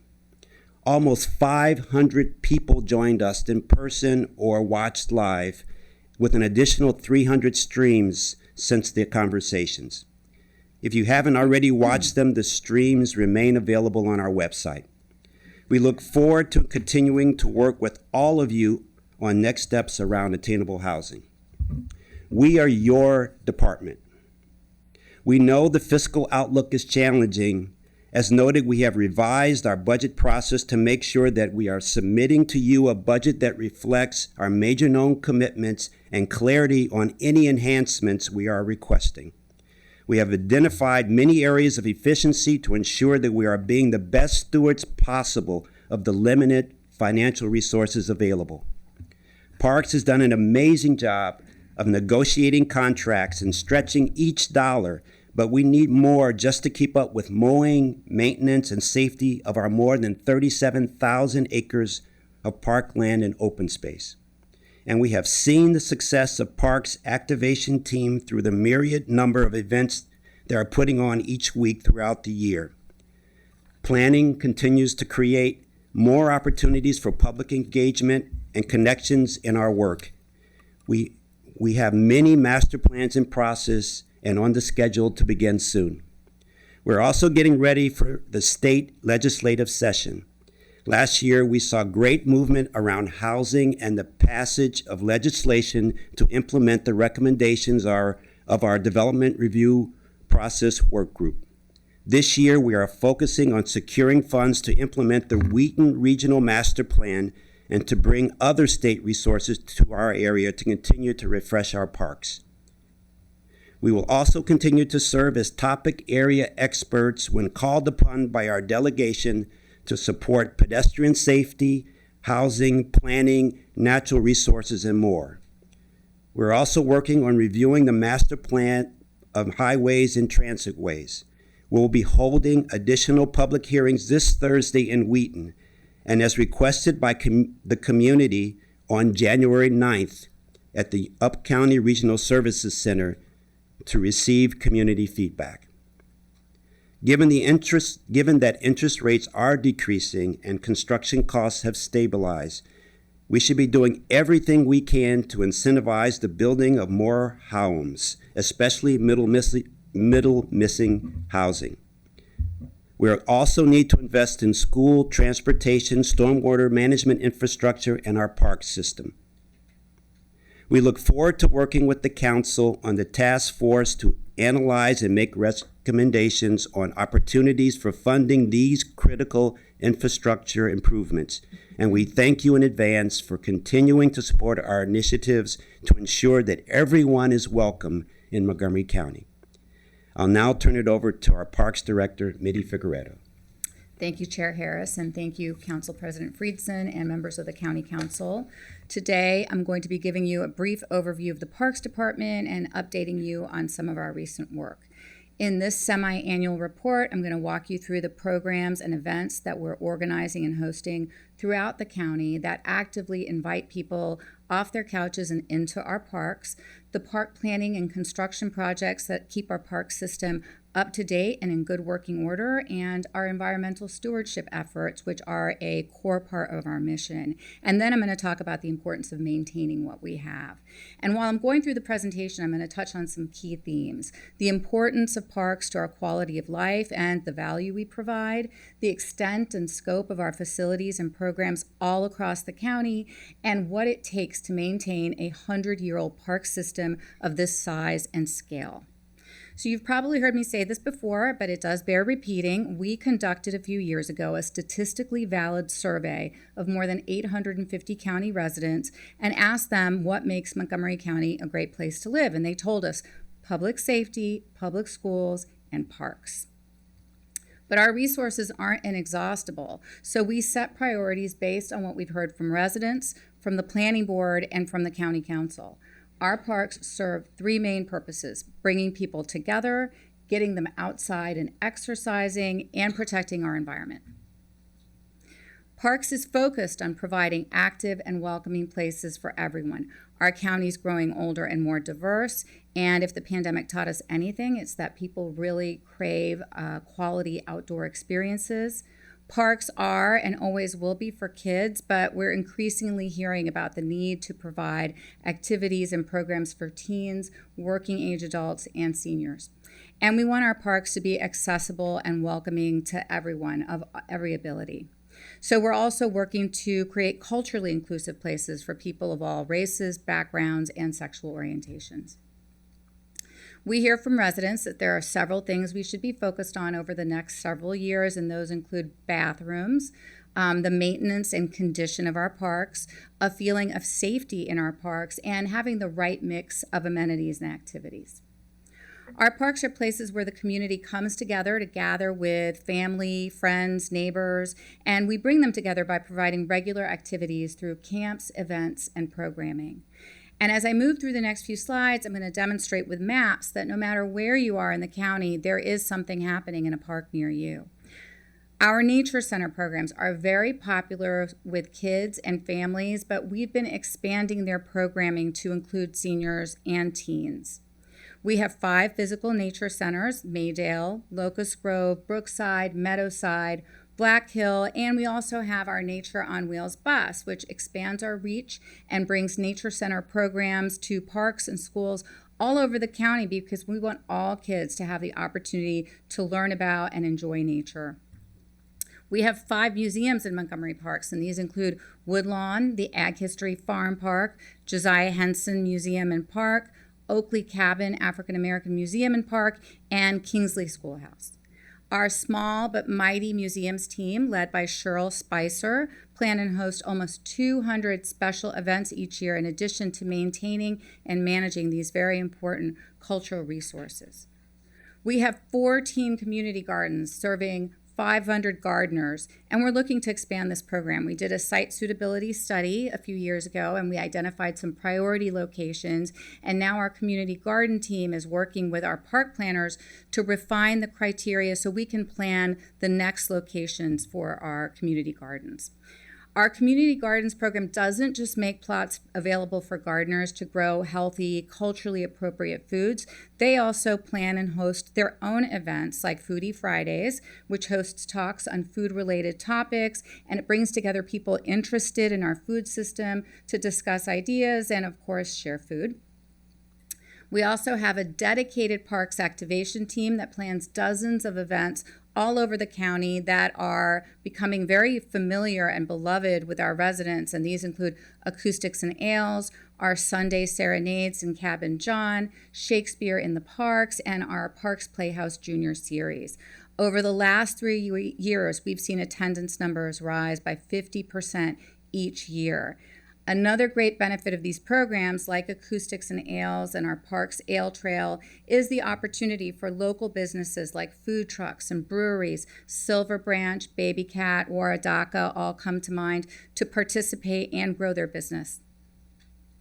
I want to take a moment to pause on Sligo Creek Fest. This was our first major signature event planned and executed by our in-house activation team. We found end-of-year funding for this the first year, but fortunately, in last year's budget, we received funding to keep it going, so I want to thank you for that. For this event, we reimagined a public space, and we took a road and converted it to the biggest party in the county that day. It offered all the fun things that you would normally see at a festival like this, like food and music. But we also highlighted various aspects of the Parks Department's work that people might not be familiar with, like our Untold Stories History program and, of course, the environmental stewardship work that we do. We had an estimated 4,000 attendees despite the rain. If you were there, you remember how misty and chilly it was, including several council members. We're holding this event again on May 3rd and hope to see you all there. But even with so many programs across our Parks Department, we cannot do it all ourselves. So we partner with outside organizations to host events in our parks. These include the Color and Kites Festival and the Long Branch Festival and others as well. Last year, we co-hosted 29 events in parks that were planned and organized by a partner with our support. And I'd like to pause and highlight 2 of our partner events. This was our second year sponsoring the Scotland Juneteenth Heritage Festival, and we had a huge turnout with well over 6,000 people attending this event at Cabin John Regional Park. We co-host this event in partnership with the Scotland community. It's a big effort, requires a lot of staff support and coordination behind the scenes to make it work. This year, the week of celebration kicked off with fireworks, there was a parade, there were amusement rides. We anticipate that this will be an annual event, and we look forward to working with the organizers to make it successful. It is a significant investment in resources, staff time, overtime, materials. There is no other partnership event that receives this level of support from Montgomery Parks. We also partnered with the Recreation Department to provide a free drop-in play program on a lighted field in Martin Luther King Jr. Rec Park. This came about after park staff attended a discussion facilitated by Councilmember Katz's office, where high school students identified the lack of free playing opportunities after dark in the fall as a major problem for them. And I really want to especially thank the rec department. They staffed the event, they provided equipment, transportation, snacks. We had 108 kids from 6 high schools and 8 middle schools, and we're hoping to do this program again. Our program access team makes our programs and facilities accessible to everyone. They support events all across our park system, making sure that residents of all abilities can participate. But they also host their own events like adaptive paddling and kayaking, adaptive mountain biking, and Montgomery Explorers, because we believe outdoor physical activity is for everyone. Our enterprise facilities, ice skating rinks, trains, carousel, campground, archery, boats, and more, had a combined attendance last year of over 2 million. And we recently purchased a new carousel for Wheaton Regional Park while we restore and relocate the historic Ovid Hazen Wells Carousel to its new home at Ovid Hazen Wells Rec Park. Our volunteer program, which includes cleanups and weed warriors, bring people with a shared interest in taking care of our parks together to work on parks projects. Our volunteers get exercise, they spend time with each other, and Parks gets the benefit of their efforts to remove weeds and trash. This is one of my favorite programs in Parks because it empowers people to make a difference in their own community. So that's a bit about how we bring our parks to life with people, but to do that you need high quality parks in a good condition to bring them to, which brings us to our parks construction and renovation projects. And we'll start in Bethesda. This is a photo of Carolyn Freeland under Urban Park while it was still under construction. We had taken the Bethesda Implementation Advisory Committee to get a behind the scenes look at the site, and we just had the ribbon cutting this past Saturday. And now we're going to go over to Aspen Hill, where we recently cut the ribbon on the renovation of Strathmore Local Park. It is in a Community Equity Index disadvantaged area, and the condition of the park was brought to the attention of then Director Mike Riley by an engaged and very concerned resident. And just a few years later, this community has a park they can be proud of. Now we're going to take 270 up to Boyd's. In May, we opened the SEED classroom in Black Hill Regional Park. SEED is an acronym for Sustainable Education Every Day. This new classroom is going to allow the Nature Center there to expand its programming, and this project was funded largely by a combination of state and Parks Foundation grants. Now we'll swing back over to East County to Columbia Local Park, where we celebrated a wonderful ribbon cutting in June. This $2.6 million investment included a $200,000 bond bill that we received with support from the District 14 delegation. We repurposed some amenities and we added some new ones, and the park now has pickleball, soccer courts, and a dog park. These are the kinds of amenities that residents are asking for. They provide crucial opportunities for physical activity and social engagement. Every year, we do several projects to improve the condition of our athletic fields. We're trying to use these projects strategically to increase the capacity of our fields. We have some that leagues permit at lower levels because they're considered less desirable. When we target those for renovation, we can increase permitting hours on them.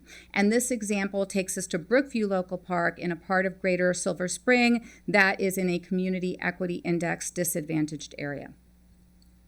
Now heading back to Wheaton. I want to thank many of you who attended the July 21 ribbon cutting for the Gravity Bike Park at Wheaton Regional Park. For anyone who couldn't make it, it's still there. You can visit it. Take your bike if you're feeling brave. No, it's fine.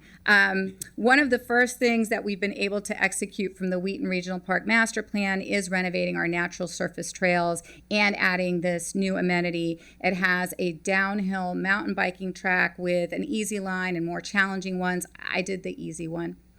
It's been very successful. We had someone tell us on social media, I think without hyperbole, that this bike park changed their life because having it so close to home really meant something to them. And I want to thank you for the increase in funding that we received in the last CIP to support implementation of the Wheaton Regional Park Master Plan. It will allow us to get started on projects in this very popular and very heavily used regional park. But we're not fully funded for implementation of the master plan. We're pursuing state and grant funding that we could, of course, use your support for, but we will probably also be back to ask for more funding through the next CIP. I'm also thrilled to share an update on the Long Branch Parks Initiative. This is an effort to improve 10 parks in this underinvested in community.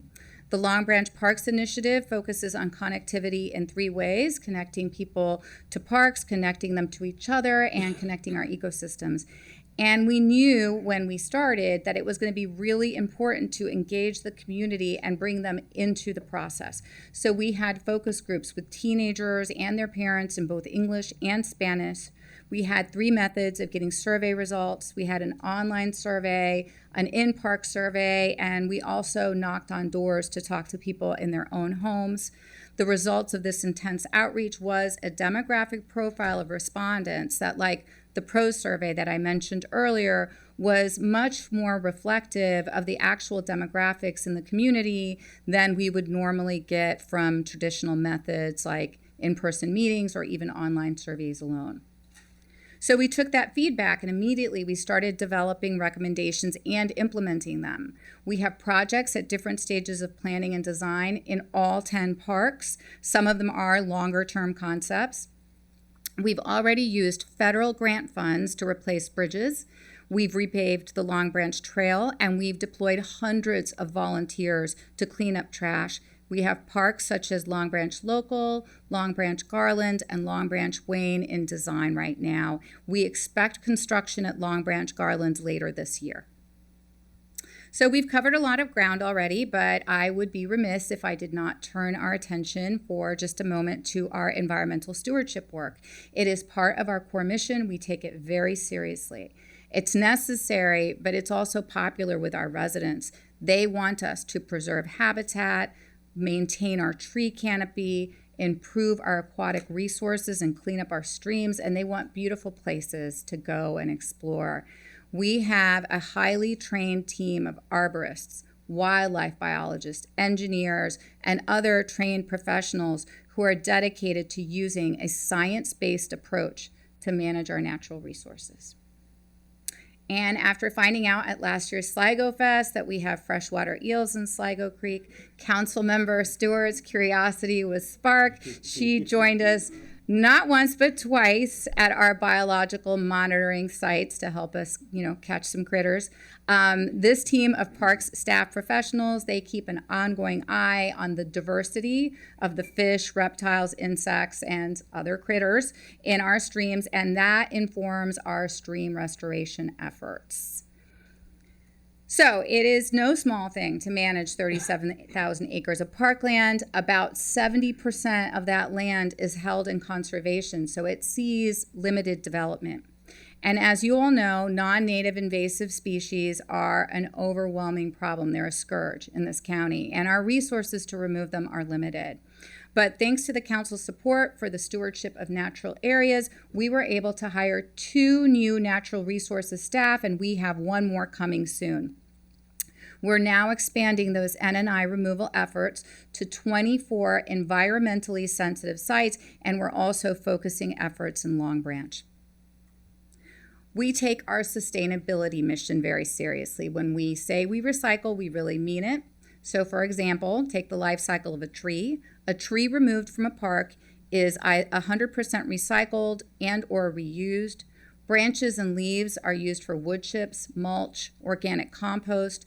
Trunks are milled into lumber to make tree and garden stakes. We make furniture, including park benches and tables, art, exhibits, and the wood is also used as firewood at park events and nature centers and campgrounds.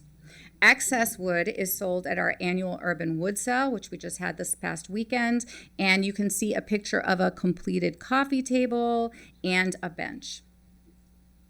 And as you've heard me point out, the park system is very large and it's very diverse. We have 419 parks, again, over 37,000 acres. We own 11% of the land in Montgomery County. We are the largest property owner. We have nearly 900 miles of park boundary. That is the distance from here to Memphis, Tennessee. We have 600 linear miles of streams. That's the distance to Portland, Maine. We have hundreds of athletic fields, hundreds of basketball courts, tennis courts, playgrounds. We have 55 pickleball courts, more than 275 miles of trails, more than 100 historic structures, as well as dog parks, skate parks, bike parks, and 1 Tai Chi court. And that's just a few of our many amenities. Maintaining all of that in a way that serves the very high expectation of our more than 1 million residents takes a lot of effort that we should not take for granted. We don't always get the opportunity to celebrate the incredible job that our great operations team does. We have facilities management staff that keep our buildings and our many vehicles in good working order. We have northern and southern management regions, and they do the relentless day-to-day work of keeping our parks clean and in good shape. And we have the horticulture, forestry, and environmental education division, and some of their folks inspect and maintain the trees in our developed parks. So I do want to take a moment and share my appreciation for all of their hard work. According to our level of service analysis, we're good on the number of playgrounds, tennis courts, and shelters per capita in the county, but we cannot keep up with permitting demand for athletic fields and new pickleball courts. And we're just getting ready to work on our first 18-hole disc golf course. And even when we're hitting our per capita targets, we can't repair, rebuild, and replace them fast enough, and keeping older facilities in shape diverts resources away from keeping our parks clean and mowed. For example, we have almost 300 playgrounds. They're intended to be replaced on a 20-year life cycle. Almost half of them are over that age. A third of them are over 30 years old, and we have a couple of them that are over 40 years old. We hear stories of children playing on the same playgrounds their parents played on, and that's because our current level of funding has us replacing playgrounds on a 45-year life cycle. I did go back and look at notes from a few years ago. It's a little better. We were on a 55-year life cycle a few years ago. To address the condition of our parks, we're continuing our daily maintenance efforts, and we have hundreds of parks capital improvement projects underway. But we're also undertaking a new initiative where we look at old parks with fresh eyes, and we make small improvements that can make a big difference and also communicate to our residents how much we care about their neighborhood parks. We call this our Parks Facelift program, and one of the first things we did was replace some of our older brown and white signs, and you can see there that this is a good example of how a small change can have a big impact. Here's another example. That's a site improvement at Aspen Hill Local Park. It's got some tree plantings and a new bench. And we've got a few more examples. So this is an electrical box, and we just slapped a coat of paint on it and just made a big difference. I think it looks a lot nicer. So we repurposed some funding in the first year for this program, but we will be asking for a modest increase to our operations budget so we can keep this going.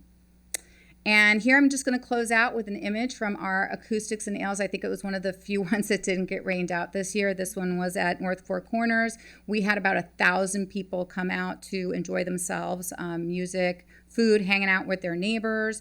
And I just want to thank you all, and I hope to see each of you in a park very soon. And with that, I will be handing this over to Planning Director Sartori. Thank you, Mitty. I'm always personally very impressed with all of the work that the Parks Department does, but you make it really hard to follow you. Council President Friedson and members of the County Council, good morning. I'm Jason Sartori, Director of the county's Planning Department, and I'm joined today by our department leadership in the room, including our two deputy directors, Robert Cronenberg and Bridget Breuer. In fact, today is Bridget's first day permanently serving as our deputy, and I'm sure you join me in congratulating and thanking Bridget, who is a lifelong county resident and has worked for the Planning Department for 11 years, and I really appreciate her stepping up and serving the county in this capacity. Today I'm going to provide updates on a number of our community-serving projects, including the results of our strategic planning process over the last 8 months. So let's begin there. I'm pleased to present Montgomery Planning's new 2025 to 2030 strategic plan, which will serve as a roadmap for how we will prioritize and execute our work over the next 5 years. It reaffirms our commitment to our core values, defines our unique mission, sets our shared vision, and outlines the results, strategies, and actions that will guide our work.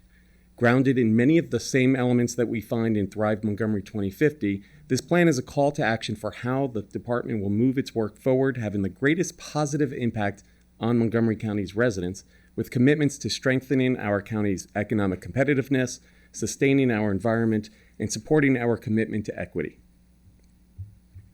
In preparing our strategic plan, we worked with a committee comprised of planning staff and representatives from the county council and the private sector. We also invited our entire staff to participate in a series of visioning, strategy, and feedback sessions, and solicited additional input from our constituency of partners, hundreds of residents, and key county leaders through one-on-one interviews, group feedback sessions, and surveys. Over the 8-month effort, we engaged 68 staff members through an internal survey and even more through in-person strategy sessions, 525 community members through an external survey, and 105 external constituents through interviews and focus groups and feedback sessions.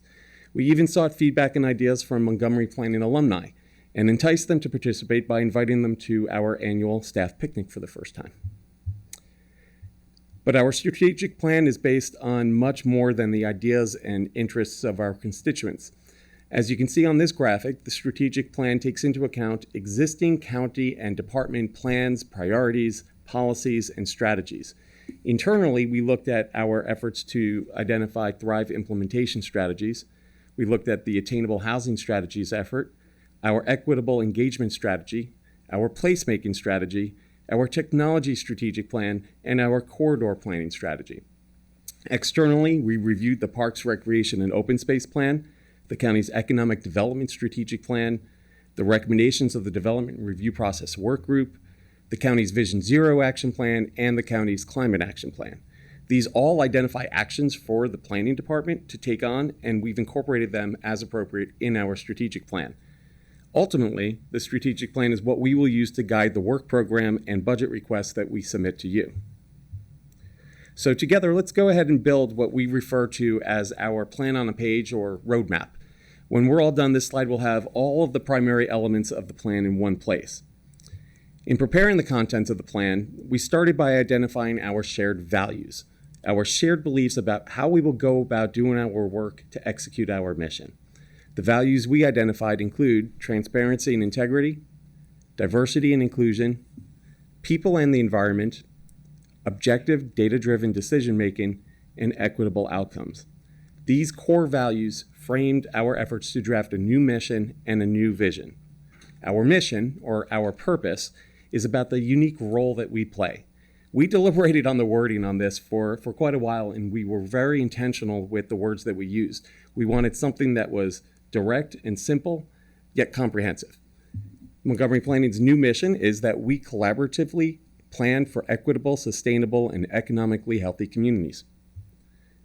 We were equally deliberate in identifying the department's vision, which is the ultimate good or societal impact that we are working to achieve. Our vision is for thriving, resilient communities for everyone today and in the future. Together, our mission, vision, and values serve as the foundation of our work. As we follow our mission in pursuit of the vision we've identified, there are 4 measurable results that we hope to achieve. First, people have options to access housing, employment, recreation, transportation, and services. Next, we'd like to see engaged residents having a shared sense of belonging and purpose in the county. The third result is a healthy economy that benefits both individuals and businesses. And finally, environmental health and resilience that is enhanced through land use, development, and improved infrastructure. The strategic plan then identifies 5 priorities for the department, and these priorities are aligned with our values that will help us advance our mission through a set of strategies and ultimately very specific actions. So first, you can see we have the priority of our employees. We believe that increasing our impact starts with investing in the development and advancement of our current and future teams. Next, communities and partners. We believe in collaborating with intention, transparency, and integrity to increase our impact and overcome historic inequities. Efficiency is a priority. We believe in improving processes to deliver clear and consistent planning and development operations. Innovation, we believe in supporting staff to envision and develop strategies and tools that advance planning initiatives. And finally, leadership. We believe in advancing departmental excellence. Across the 5 priorities, in the bullets that you see below, we've identified 26 different strategies, But as I mentioned, that is not where the strategic plan ends. The plan actually provides even more granular detail, and that comes in the form of 149 different actions that we've identified. And here you can see a sample of the strategies and actions that we have under Priority 5, which was leadership. Strategy 5.2 calls for us to serve as an independent advisor on land use decisions and policies to implement Thrive. Action 5.2.2 is to build and strengthen relationships with all members of the county council and their staff. So we were thinking about you too as we were working on this. All of these actions are meant to be measurable and have an impact, and many will feed directly into our work program and budget requests over the next few years, including our FY26 request, which you will receive and review next year. Moving on from the strategic plan, I wanted to provide an update on what the planning department has been doing in terms of engagement and highlight a few of these efforts.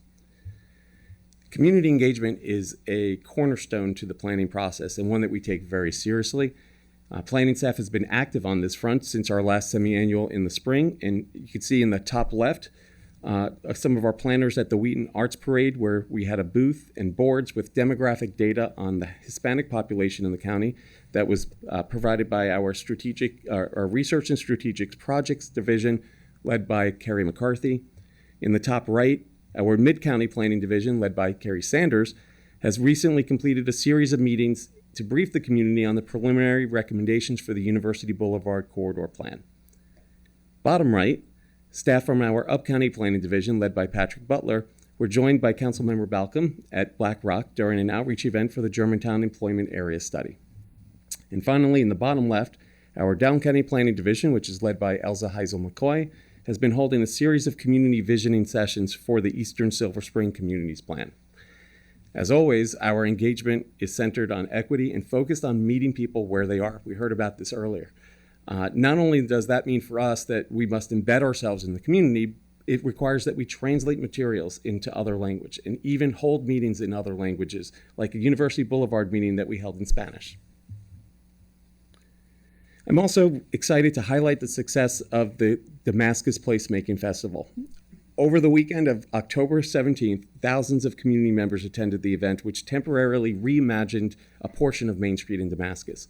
As a reminder, placemaking refers to a collaborative process that shapes our public realm to maximize value. From the planning of the event to the build-out of the physical features that you see, the community was instrumental in making this entire weekend a success.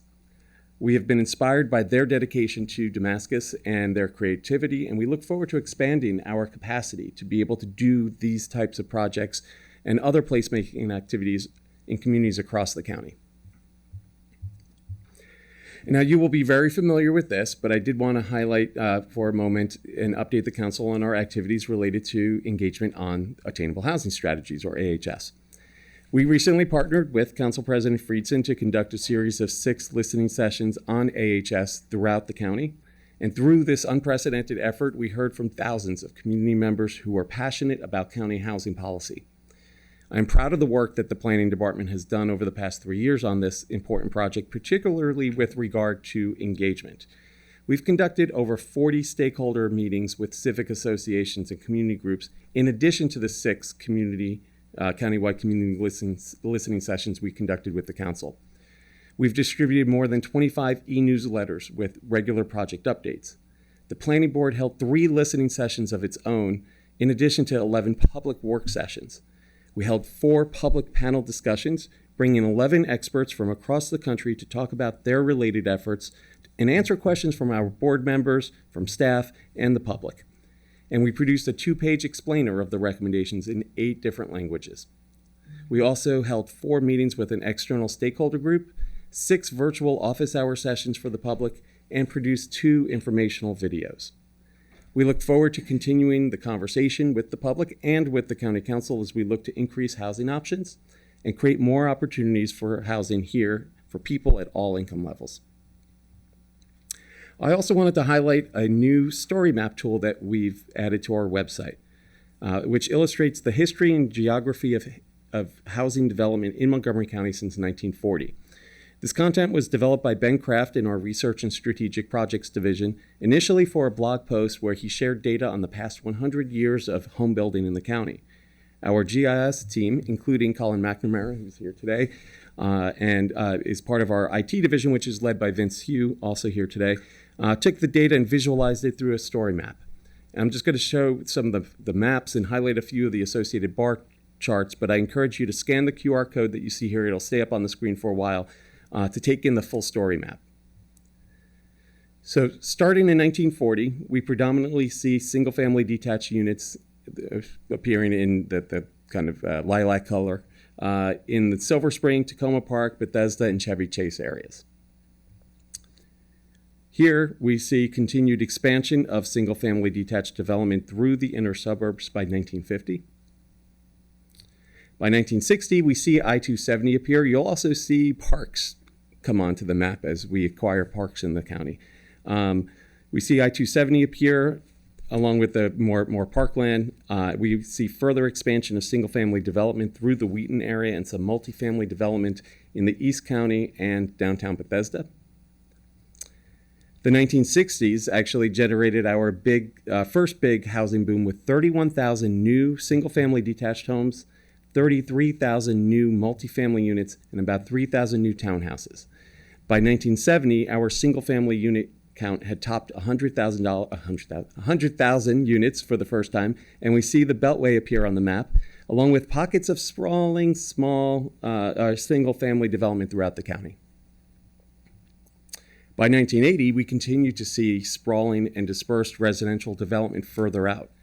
Our multifamily unit count is now about 50% of our detached unit count, and we see a large increase in our townhomes, primarily in the Germantown and Montgomery Village areas.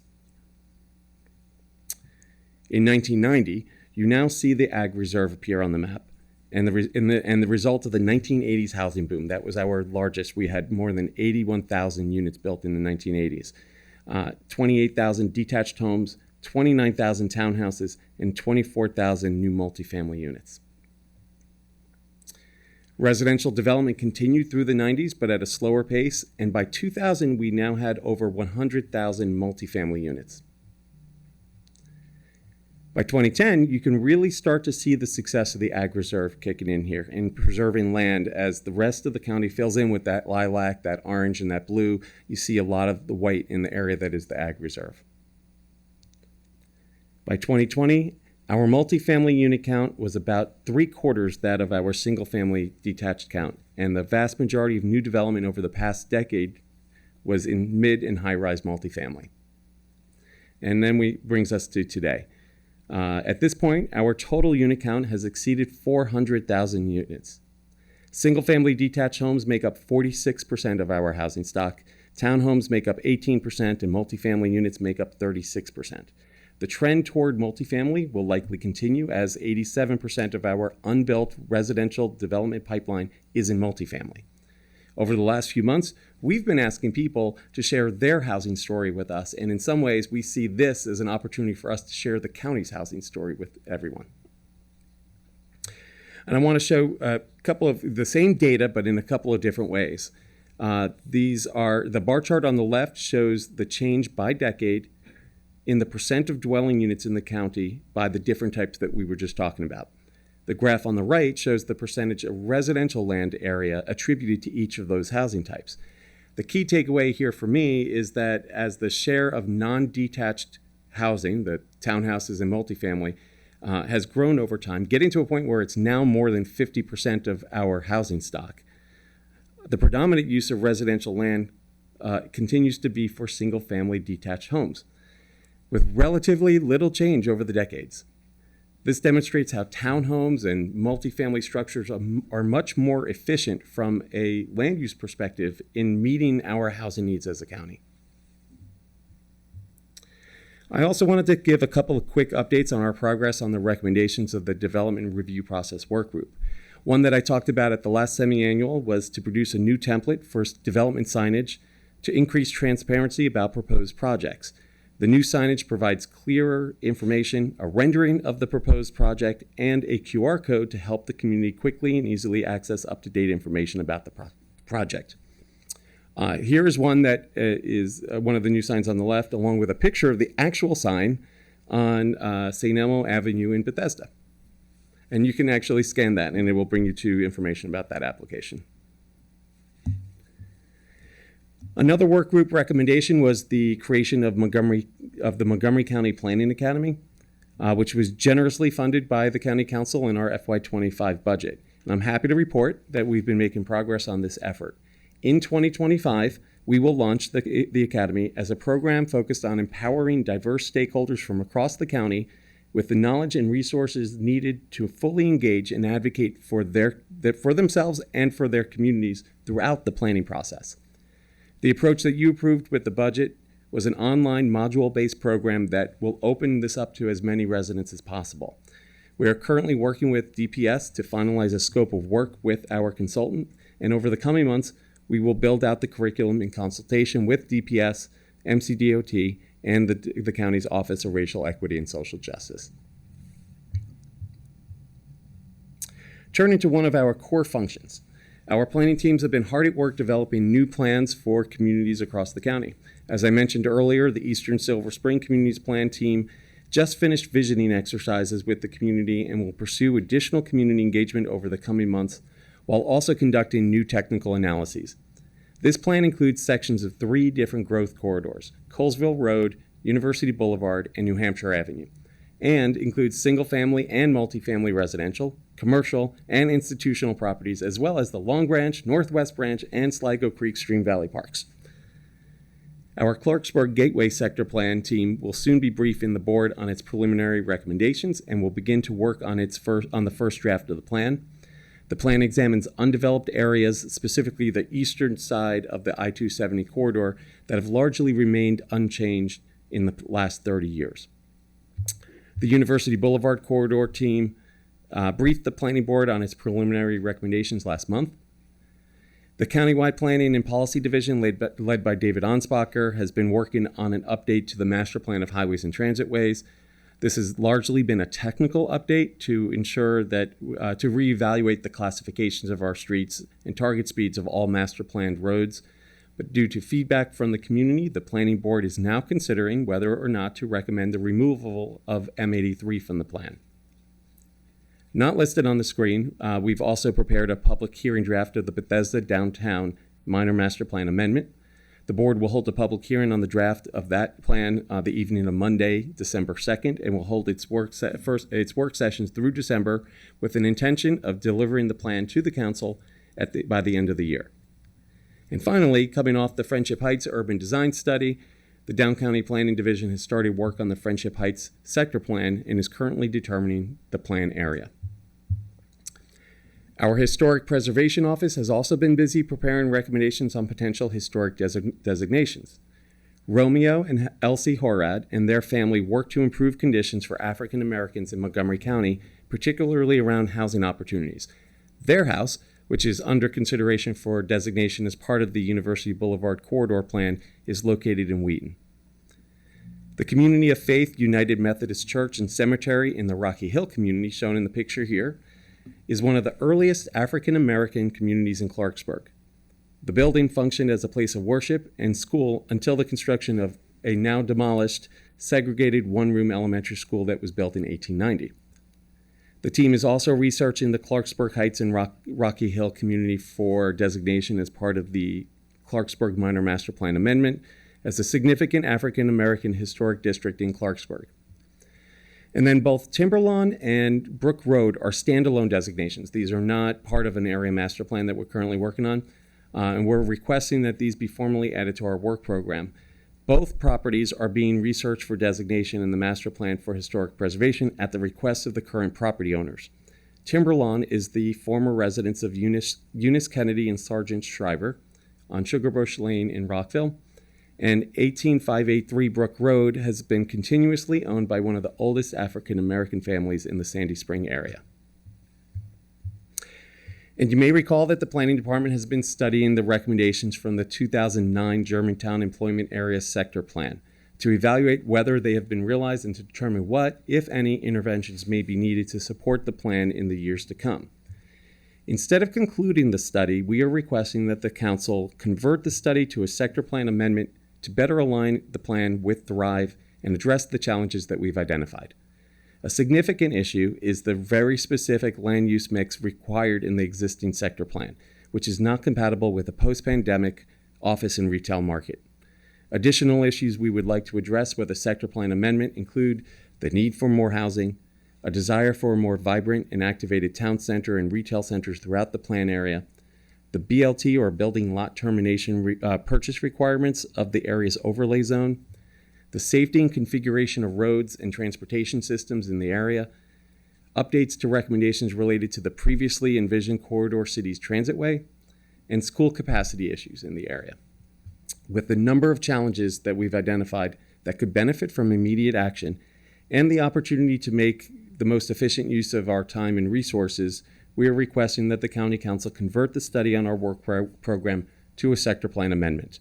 The effort completed thus far will serve as our existing conditions evaluation, and then our up-county team will begin immediately with additional outreach and engagement to kick off the next steps of a master plan update, including visioning exercises on what the potential changes and amendments could look like. In order to do this, assuming you agree to add the amendment to our work program, we will be requesting a supplemental appropriation in the amount of $110,000 to be funded from the Commission's admin fund reserves. So it's not new dollars from the county reserves. The funding would go toward much needed transportation consultant services and a robust engagement effort in one of the most diverse areas of the county and the country. We are scheduled to bring the request to the Planning Board on Thursday, and it will come to the council in the coming weeks. And finally, this is our updated work program schedule, also provided in your staff packet. It shows the timing of when plans, policies, and studies will be delivered to you.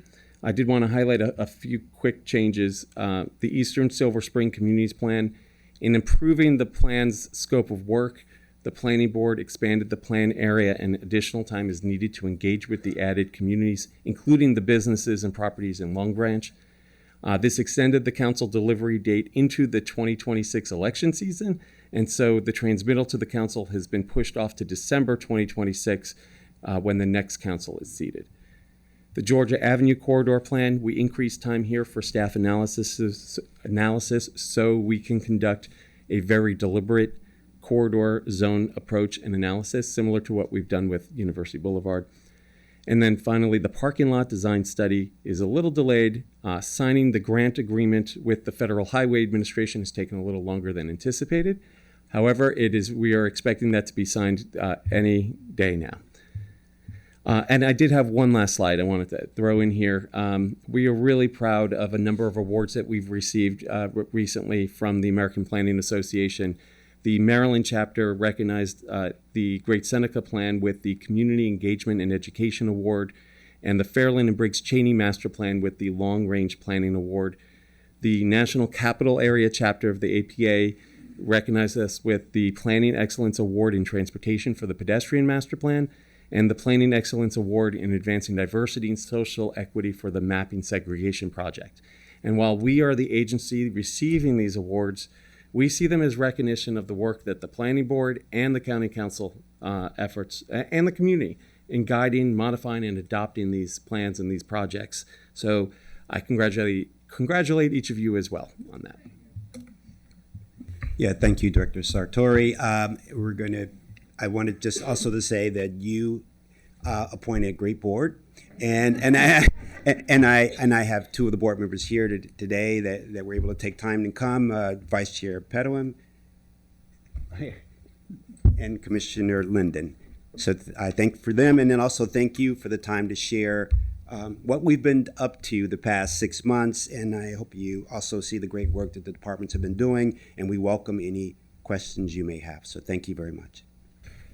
Thank you. Well, that was a lot, which just goes to show how much work is happening and how many efforts are being undertaken by our parks team and our planning department. Just wanted to first thank the staff who work tirelessly each and every day. We're deeply grateful and appreciative for all the work. All the presentations are coming from the directors and from the planning board and from the chair. We know that the real work is happening from the staff, and just know that this council and all of our residents are very, very grateful for all of your great work. Congratulations to Bridget for your new appointment. Glad you were able to join us. We're able to acknowledge you here, and welcome to board members, Vice Chair Pedawim and Member Linden. We appreciate you joining us here today. I'll just say on the park side, there's something for everyone. I was just at the Caroline Freeland park reopening, and I have been to a lot of park ribbon cuttings and reopenings, and this was probably the largest crowd I have ever seen. There were hundreds and hundreds of young people and families, most of whom had no idea that we were speaking and cutting a ribbon and didn't care because the activities were too good to pass up. It was really exciting. I did note there, and I'll reiterate here, I think it's one of the only places in America where there are two public facilities literally abutting one another named for trailblazing accomplished women, sitting right next to the Connie Morello Library. And I think that's something that we should highlight and acknowledge and really lift up. It was striking, and it was great to have Caroline Freeland's granddaughter who was with us at that event. She was a pioneering urban planner in her own right, a trailblazer, and would have been very proud to have seen that there. I really appreciated you acknowledging, if you laid out our trail system and our parks, how far we would go. I think I heard Tennessee and Maine, but perhaps I'm mistaken on that. Did want to reiterate the Scotland Juneteenth Festival and just appreciate that was a request that I had submitted to your predecessor, and was something that he jumped on, that you were intimately involved in then and have continued, and really appreciate it. I think it's a model for the way that the Parks Department can partner with the community, and has really been fantastic, and just want to appreciate that and look forward to being back at the Sligo Creek Fest on May 3rd. I know that's breaking news. I didn't know that date had been announced. Not sure that it had been before today, so look forward to that. But that was an amazing event last year, and speaks to what the Parks Department can pull off even without outside help and support. So appreciate that, and looking forward to continuing with the Bethesda Downtown Plan with all of the parks as part of that. That is where the intersection of parks and planning meet, with the Women's Farm Market and the Capitol Crescent Civic Green, the Caroline Freeland Park, which I mentioned, that is now reopened, Veterans Park, which we're hoping for, the Eastern Capitol Crescent Urban Greenway, and some ongoing conversations about the PIP. I could go on and on and on about all of the things that were in the presentation, but I won't, because we have a lot of colleagues in the queue. But there's quite a bit of countywide issues that have been brought to bear here, and also some District 1 specific ones as well, with Bethesda Downtown Plan and Friendship Heights Sector Plan, among others, not to mention several key parks projects as well. So thank you for your work. Thank you for the presentation. Let me turn it to colleagues, beginning with Councilmember Balcom. Thank you. This was a great overview, and I appreciate all the great work that you do. Another intersection of parks and planning is I always love looking at a map of Germantown, because it's encircled by parks. It's a beautiful green circle that surrounds Germantown. And I just want to say, from the parks perspective, I had the great pleasure and fun of going to the Jump Jam and at the bike park in South Germantown Park. It was the Epic Moco Epic Bike Festival, and oh my gosh, it was so much fun. It's such a wonderful asset, the park itself, but the bike park. So that was great.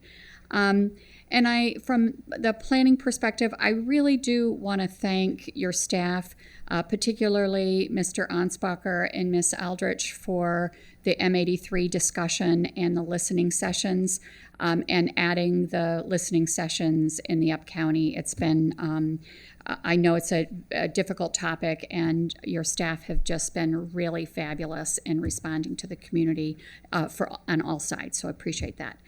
And just wanted to express my full support for the evolution of the Germantown study.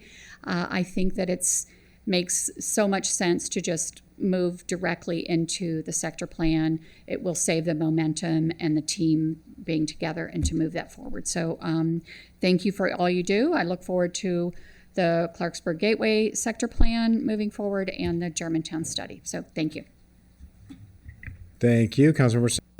Thank you, Mr. President, and thank you so much, Ms. Figueroa, Mr. Harris, and Mr. Sartori for joining us and sharing these updates about all of the work you're doing, and also highlighting that there's also more to do always, but thank you for taking on the mantle for maintaining, modernizing, and innovating our parks. Now and into the future, our parks and our community continue to remain attractive amenities for our community. And so I had a few questions.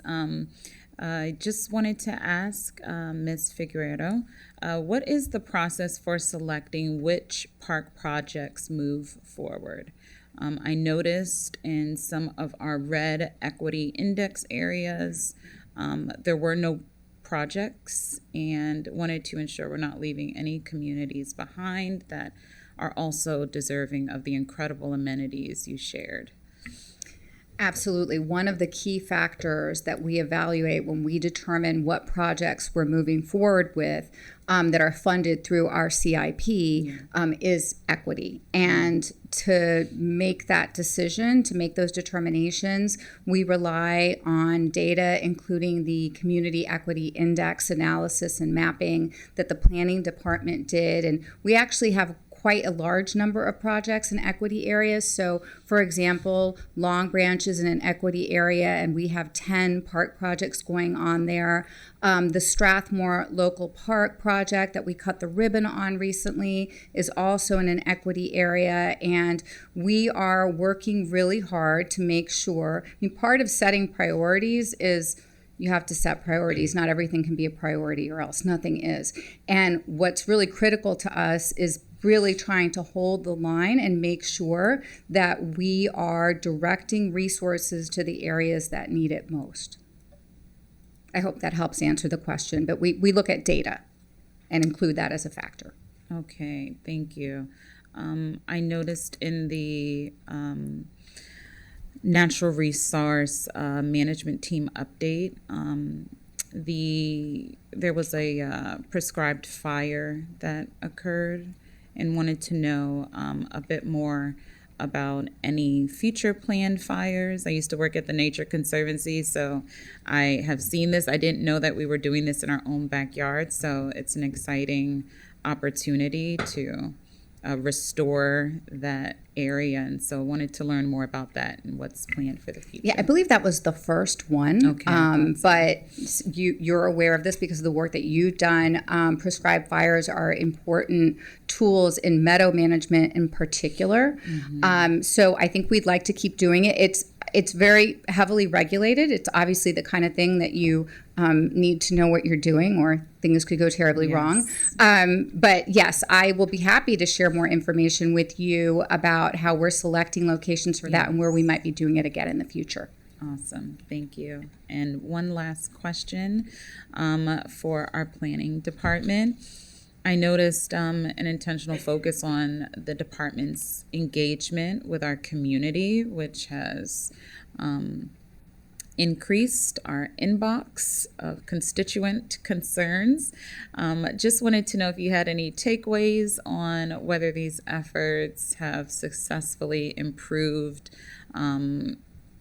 with engaging our broader community. I know a lot of communities felt like they haven't learned about plans until they've already been approved and a press release has come forth, and so wanted to hear what you're hearing since you've implemented these changes. Sure. So thank you for that question. I think that a big thing is being able to do a variety of types of engagement to be able to ensure that you're meeting the diverse population that we have here in the county, because not everyone will go to a community meeting Some people will get their information or share information about what they're thinking on something like WhatsApp. We heard that earlier today too. Yeah. And so one of the things that we're looking to do to try to improve our engagement is actually we wanted to wait until after our strategic plan was done, but one of the actions in the strategic plan is to conduct a survey, a statistically valid survey of the preferences of how people like to receive information. And so that we can learn, how can we engage different groups most effectively? And so, in terms of what we're specifically hearing on attainable housing, I think there's just a lot of varied opinions out there, and we will continue to talk to as many people as we can and bring all of that forward in the conversations that we participate in around the conversation. Around the topic. Thank you, everyone. Thank you. Councilmember Fanny Gonzalez. Just a quick comment. Thank you so much for all the work that you guys have been doing, both parks and planning. And I do want to highlight the work that Chair Harris has been doing and with a new board. I think that the evolution is happening. I see it because people are telling me that they feel comfortable and they're regaining that trust that we emphasized when we appointed all of you not too long ago. So I just wanted to highlight that in amazing work in the Strathmore Local Park in Aspen Hill. I had a great time there. I was on the planning board when we started working on that project, and being on the county council and seeing it, flourish has been very special. And the fact that it was led by the community, they requested this. It's so important. So thank you all, and I look forward to continue working with each of you. Thank you. Councilmember Glass. Thank you very much, Mr. President. Thank you for the thorough presentation. As my colleagues were asking questions, was going back through the PowerPoint presentation, which is online, chock full of really good details and information, really consolidating the work that the directors do, the board does, and most importantly, the staff do every day. I just wanted to uplift a lot of the outreach and community events that you continue to do. Clearly, the Sligo event, I shared my great enthusiasm for that last time. And so this time I will share my great enthusiasm for the outreach that the planning department did in Damascus. That was incredible. The people who came out felt the love that the county has for them. And more importantly, I heard from so many people who said, we want to do this all the time. Close this street every Friday evening so we can stroll up and down, go to restaurants, and just enjoy each other's company. I then talked to staff and said, so what are the plans here? Because I had originally thought it was tied to some minor master plan or a sector plan, but it wasn't. It was just a community building exercise. So as you have already presented your work map for work schedule for the next coming months, I would encourage you to see what possibly could be done in the Damascus area, clearly yielding to the input of the district council member. But the community is hungry for those opportunities. And I am glad that you all, from the leadership perspective and from the staff perspective, understand the value of being out there, listening and engaging. That's really what this is about, because there are more controversial aspects of this work. It's been alluded to. We know what it is, but ultimately there are areas we can come together and we can celebrate. And I look forward to that continued celebration. So keep up the good work. Thank you. Thank you. Council Vice President Stewart. Great. Thank you. I just want to add my thanks, Chair Harris, to the board and to everyone at Parks and Planning. The last couple of years have been really terrific to work in partnership with all of you. And just so glad about what's moving forward with the the East Silver Spring Communities Plan and the work that's been done there. I know there's been a lot of meetings and a lot of partners, and listening to all of them. And I'm so excited about the continued work in Long Branch and all of that. It's terrific projects that are going on there. One thing I was wondering in seeing the planning department's presentation and the new signage is if maybe we could get some of those in the parks that are being developed, because we do get questions from folks about where are we in the process? And I know particularly for Long Branch, there has been so much community engagement, and it is such a wonderful plan over a large area that folks are really interested in. Okay, when's this bridge getting fixed? When are we doing that? And when I saw the new signage the planning department's putting up, I thought that might be useful there as well. And just the other thing, as I think I've said the last 2 years, is bathrooms. I'm glad to see it made it into the slides this year. But yeah, if there's anything we can do here to help move that priority forward, please let us know. So thank you. Thank you. Councilmember Lukey. Thank you, Mr. President, and thank you, Councilmember Glass, for highlighting the Damascus Placemaking Festival, which was a resounding success. And I am just very grateful for it in the way that it has mobilized the community and allowed them to see the county as a partner, when often that pocket of my district had felt kind of ignored before I came into office. And again, the trust building that went on through this exercise as well, which was important in that it wasn't the county saying this is what you need to do and it needs to look like other things, but facilitating local voices and local thoughts and local opinions. Because Damascus has its own flavor and characteristics and history, and is very proud of that and wants to maintain that, but uplift it and make sure it brings more people to Damascus and to the Heritage Museum and to the businesses there. So yes, there is much afoot moving forward to talk about next steps and how to mobilize to continue that level of activation and help move Main Street forward. And I'm looking forward to those discussions. But thank you to you, your team. Everybody worked incredibly hard on that, and everybody thoroughly enjoyed it. I also want to give a shout out to the Columbia Local Park, which is not in my district, but is where I learned how to play pickleball with my neighbor to my right here. And a place that I now visit. I never thought I'd say I'd be a pickleball player, but I now really, really like pickleball, and get to go there and get to watch people enjoying the park and the dog park and the solar chargers and everything else that was cool and thoughtful and innovative in building that place.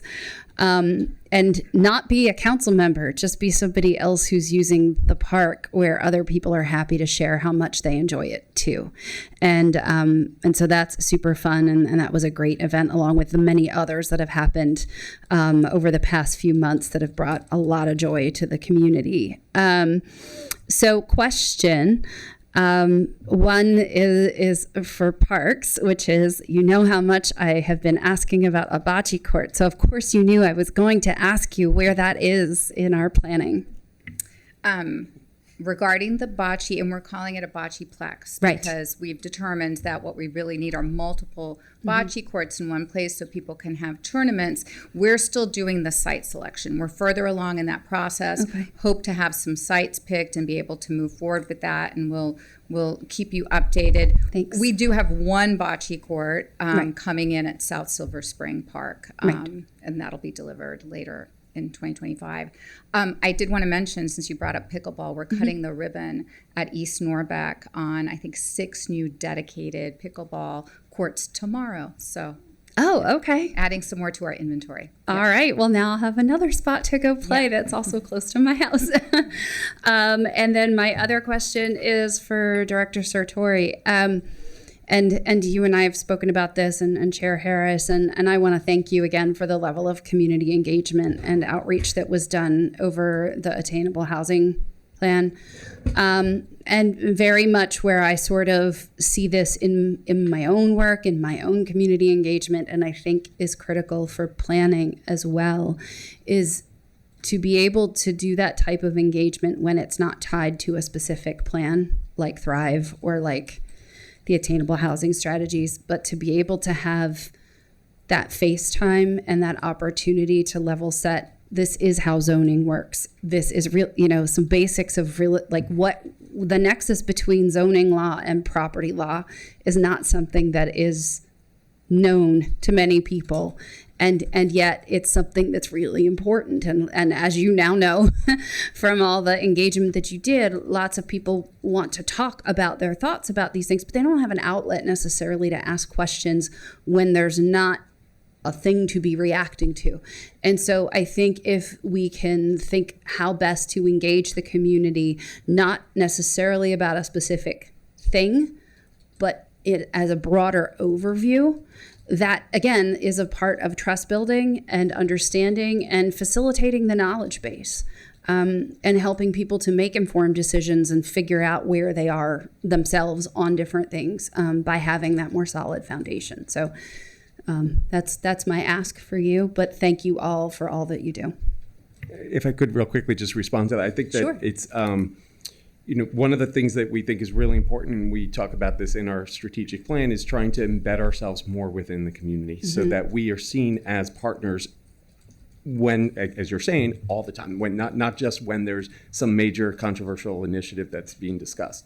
Right. And so, it's making sure that we're present at festivals that occur in neighborhoods to just talk about what we do. It's the Planning Academy and ensuring that we get people that participate in that from across the county, from different neighborhoods that don't typically participate in our processes, so they can become more familiar with how things work and share that with their communities and get more people involved in things like that. And it's, attending neighborhood association, civic association meetings and things like that, so that, again, we're just become recognized as a partner in their community. And so we're working on ways that we can do that kind of on a regular basis. Thank you. I very much appreciate it. Thank you. Thank you, and welcome to join us at East Norbeck. If you want to play some pickleball tomorrow or join at any time thereafter, we'll turn it over to Councilmember Albornoz. Thanks. I look forward to this presentation whenever you guys come in. It always just reminds us, like so many things, there's so many more good things happening in the county than bad. And so it really is exciting. I want to uplift a few things. One is really thank you for the Under the Lights drop-in play concept, which we obviously need to expand pretty significantly, but is really important, particularly in those summer months or those times where we know youth are more likely to be victims of crime and have ongoing challenges. And so we're looking for more productive things for them to do, more positive outlets. And this is an important one. So thank you for your partnership with the Rec Department on that. I look forward to coming to one of those in the future because those look fabulous. So obviously the world changed last week, and we're all sort of adjusting and trying to figure out what's coming next over the next few years. But I just know that parks in particular played such an important role for our overall as community's mental health during COVID. And I think you'll be playing a very similar role over these next few years. And so I would just encourage you all, as you did during COVID, to really intentionally partner with the Department of Health and Human Services and Monica Martin and the behavioral health team, because our community is going to need productive and positive outlets. And that leads me to my next point, which is this sense of placemaking, which you all do such a great job of, but we need to do even more. And so those partnerships and alliances, and it's serendipitous that the new soon-to-be appointed director of the Office of Community Partnerships, interviewed with the council this morning. Those types of alliances will help you expand your reach, but take a better advantage of the incredible programs, services, facilities that we have across the county. And I also just wanted to commend the Planning Department for your partnership with the council, and in particular the council president. I know many of those meetings were heated. They were really challenging. But it is critical that we stay as in front of this issue as possible to provide correct information so that people are not confused, they feel part of the process, and it will help us in our deliberation moving forward for everyone to, within reason and as best we can, feel heard. So I don't know if you want to comment on any of that. I know it's a lot to process, but I thank you all again for your commitment and leadership. Thank you. Councilmember Mink. Thank you. I'm not going to name all of them, but I love the parks. I use them all the time.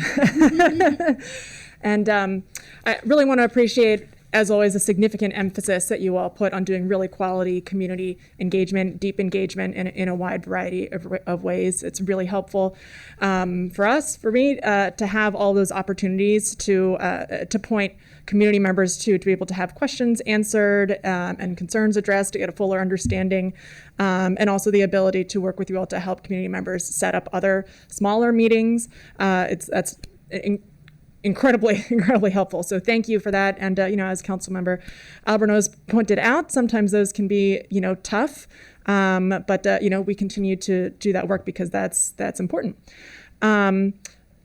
To that point, on the University Boulevard Corridor Plan, I know you all have done significant engagement in that as well. That has been appreciated. I do continue, of course, to get comments and questions from constituents, as I'm sure that you all do too, but I'm just giving you a heads up. I'm trying to pull some of those common themes into a letter, which I'll share with you all, and I hope that is helpful. For those community meetings, a suggestion, one of the common points of confusion that I see are around the likely real-world impact of a proposed zoning change. So what does it mean? What does it not mean most likely in reality on the ground? So there's almost always a back and forth about that, of folks trying to understand. And there are folks who want to see things happen very quickly, and there are folks who want to see things happen very slowly or not at all. And so just trying to parse for folks what does a proposed zoning change, potential zoning change mean and not mean. It doesn't mean that we are that the county is going to come in and tear down buildings and replace them with something that matches the new zoning. What's a typical rate of change, that we see in areas that are similar, that rezone in a particular way, things like that, I think would be really helpful. And that's it. Oh, yeah. Yeah, that's really helpful. Thank you for that. And we look forward to the letter, and we'll continue to discuss how we can respond to questions like that and make sure that we're preemptively addressing that to the extent that we can. Great. Thank you. Appreciate it. Thank you. Councilmember Katz.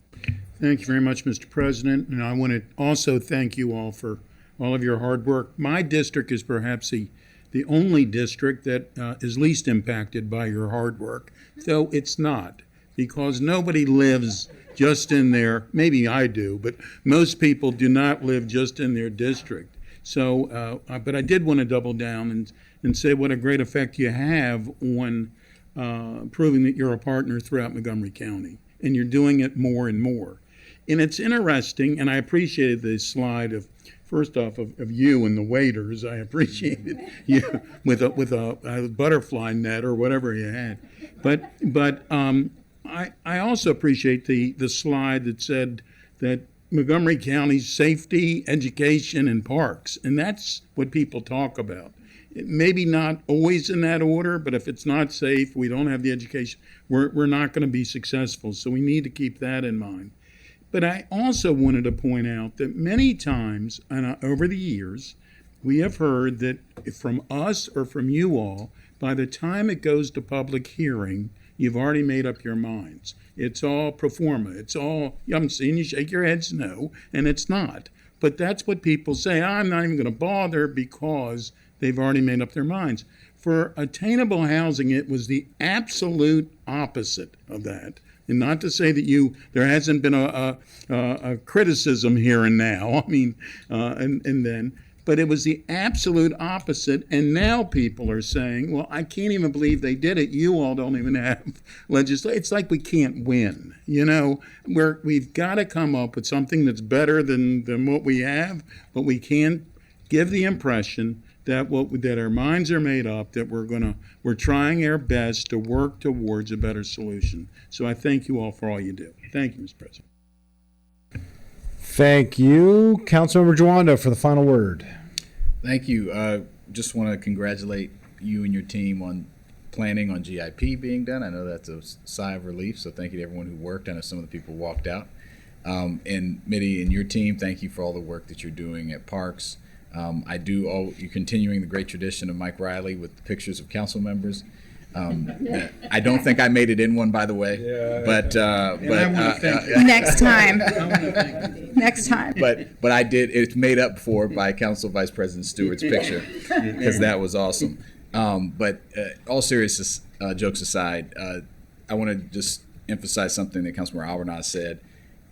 Our parks and open spaces and how we develop our communities never been more important, especially in light of what's going on. And we need to double, triple down on accessibility, on bringing more people in, on improving.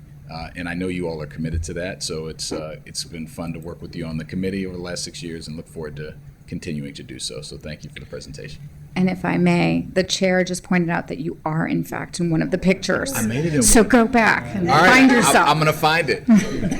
Where's Will, I think, is what instead of where's Waldo. There you go. That's good. Thanks a lot. Thank you, Mr. President.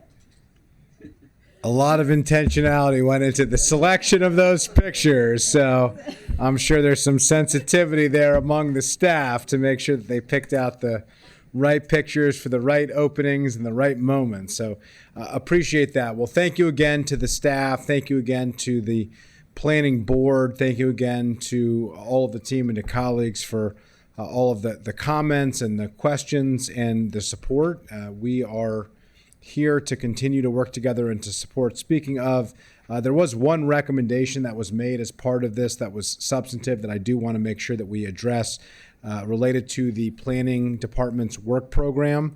And Director Sartori had suggested and was part of the presentation to decide whether or not to move forward with the Germantown Employment Area Sector Plan based on the outcome of the recently completed Germantown study. I know there's interest and significant nodding from the district council member. A draft of the timeline for the plan is represented as the last line of the updated work program in the chart that's part of the packet that was presented to us. The council can also approve adding the 2 master plans for historic preservation properties, which is also shown at the bottom of the work program chart on circle page 2.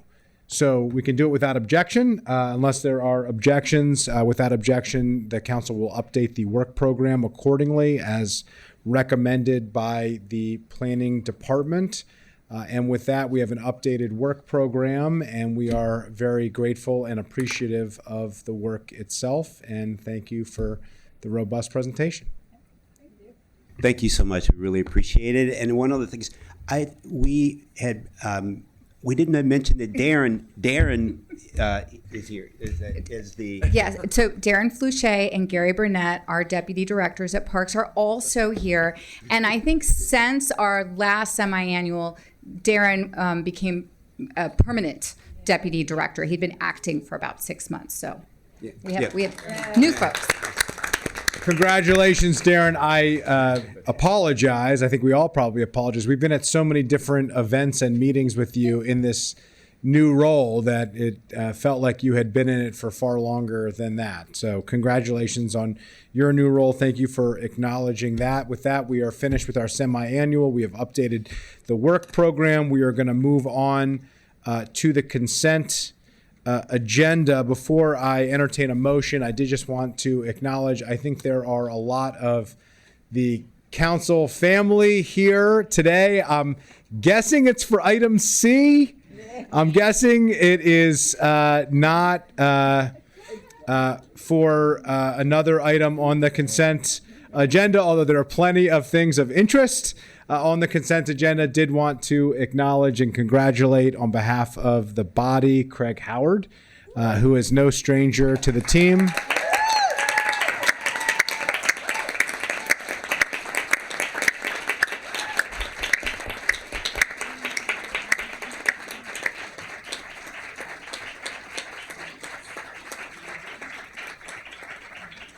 Gosh, I thought no one was going to get a longer applause line than Rich Madalino did, but greatest line of applause said here at this body since Craig Howard's name was uttered about 2.5 hours ago.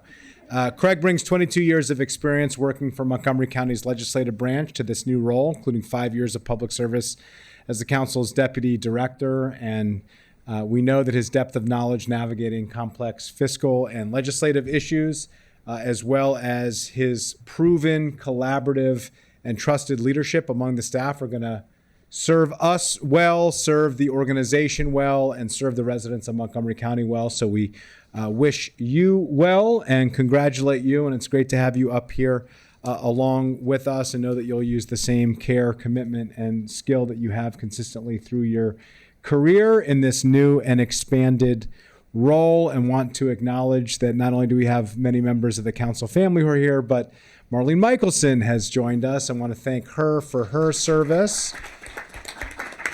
And thank Caven West for his service as well in this role.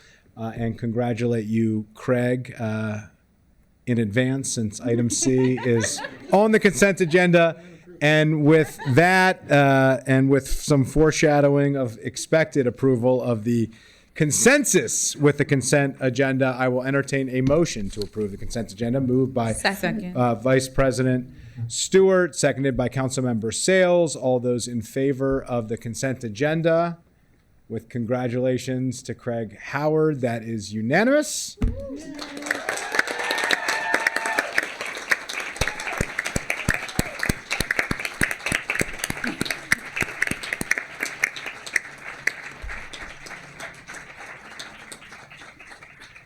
And with that, we are in recess until 1:15.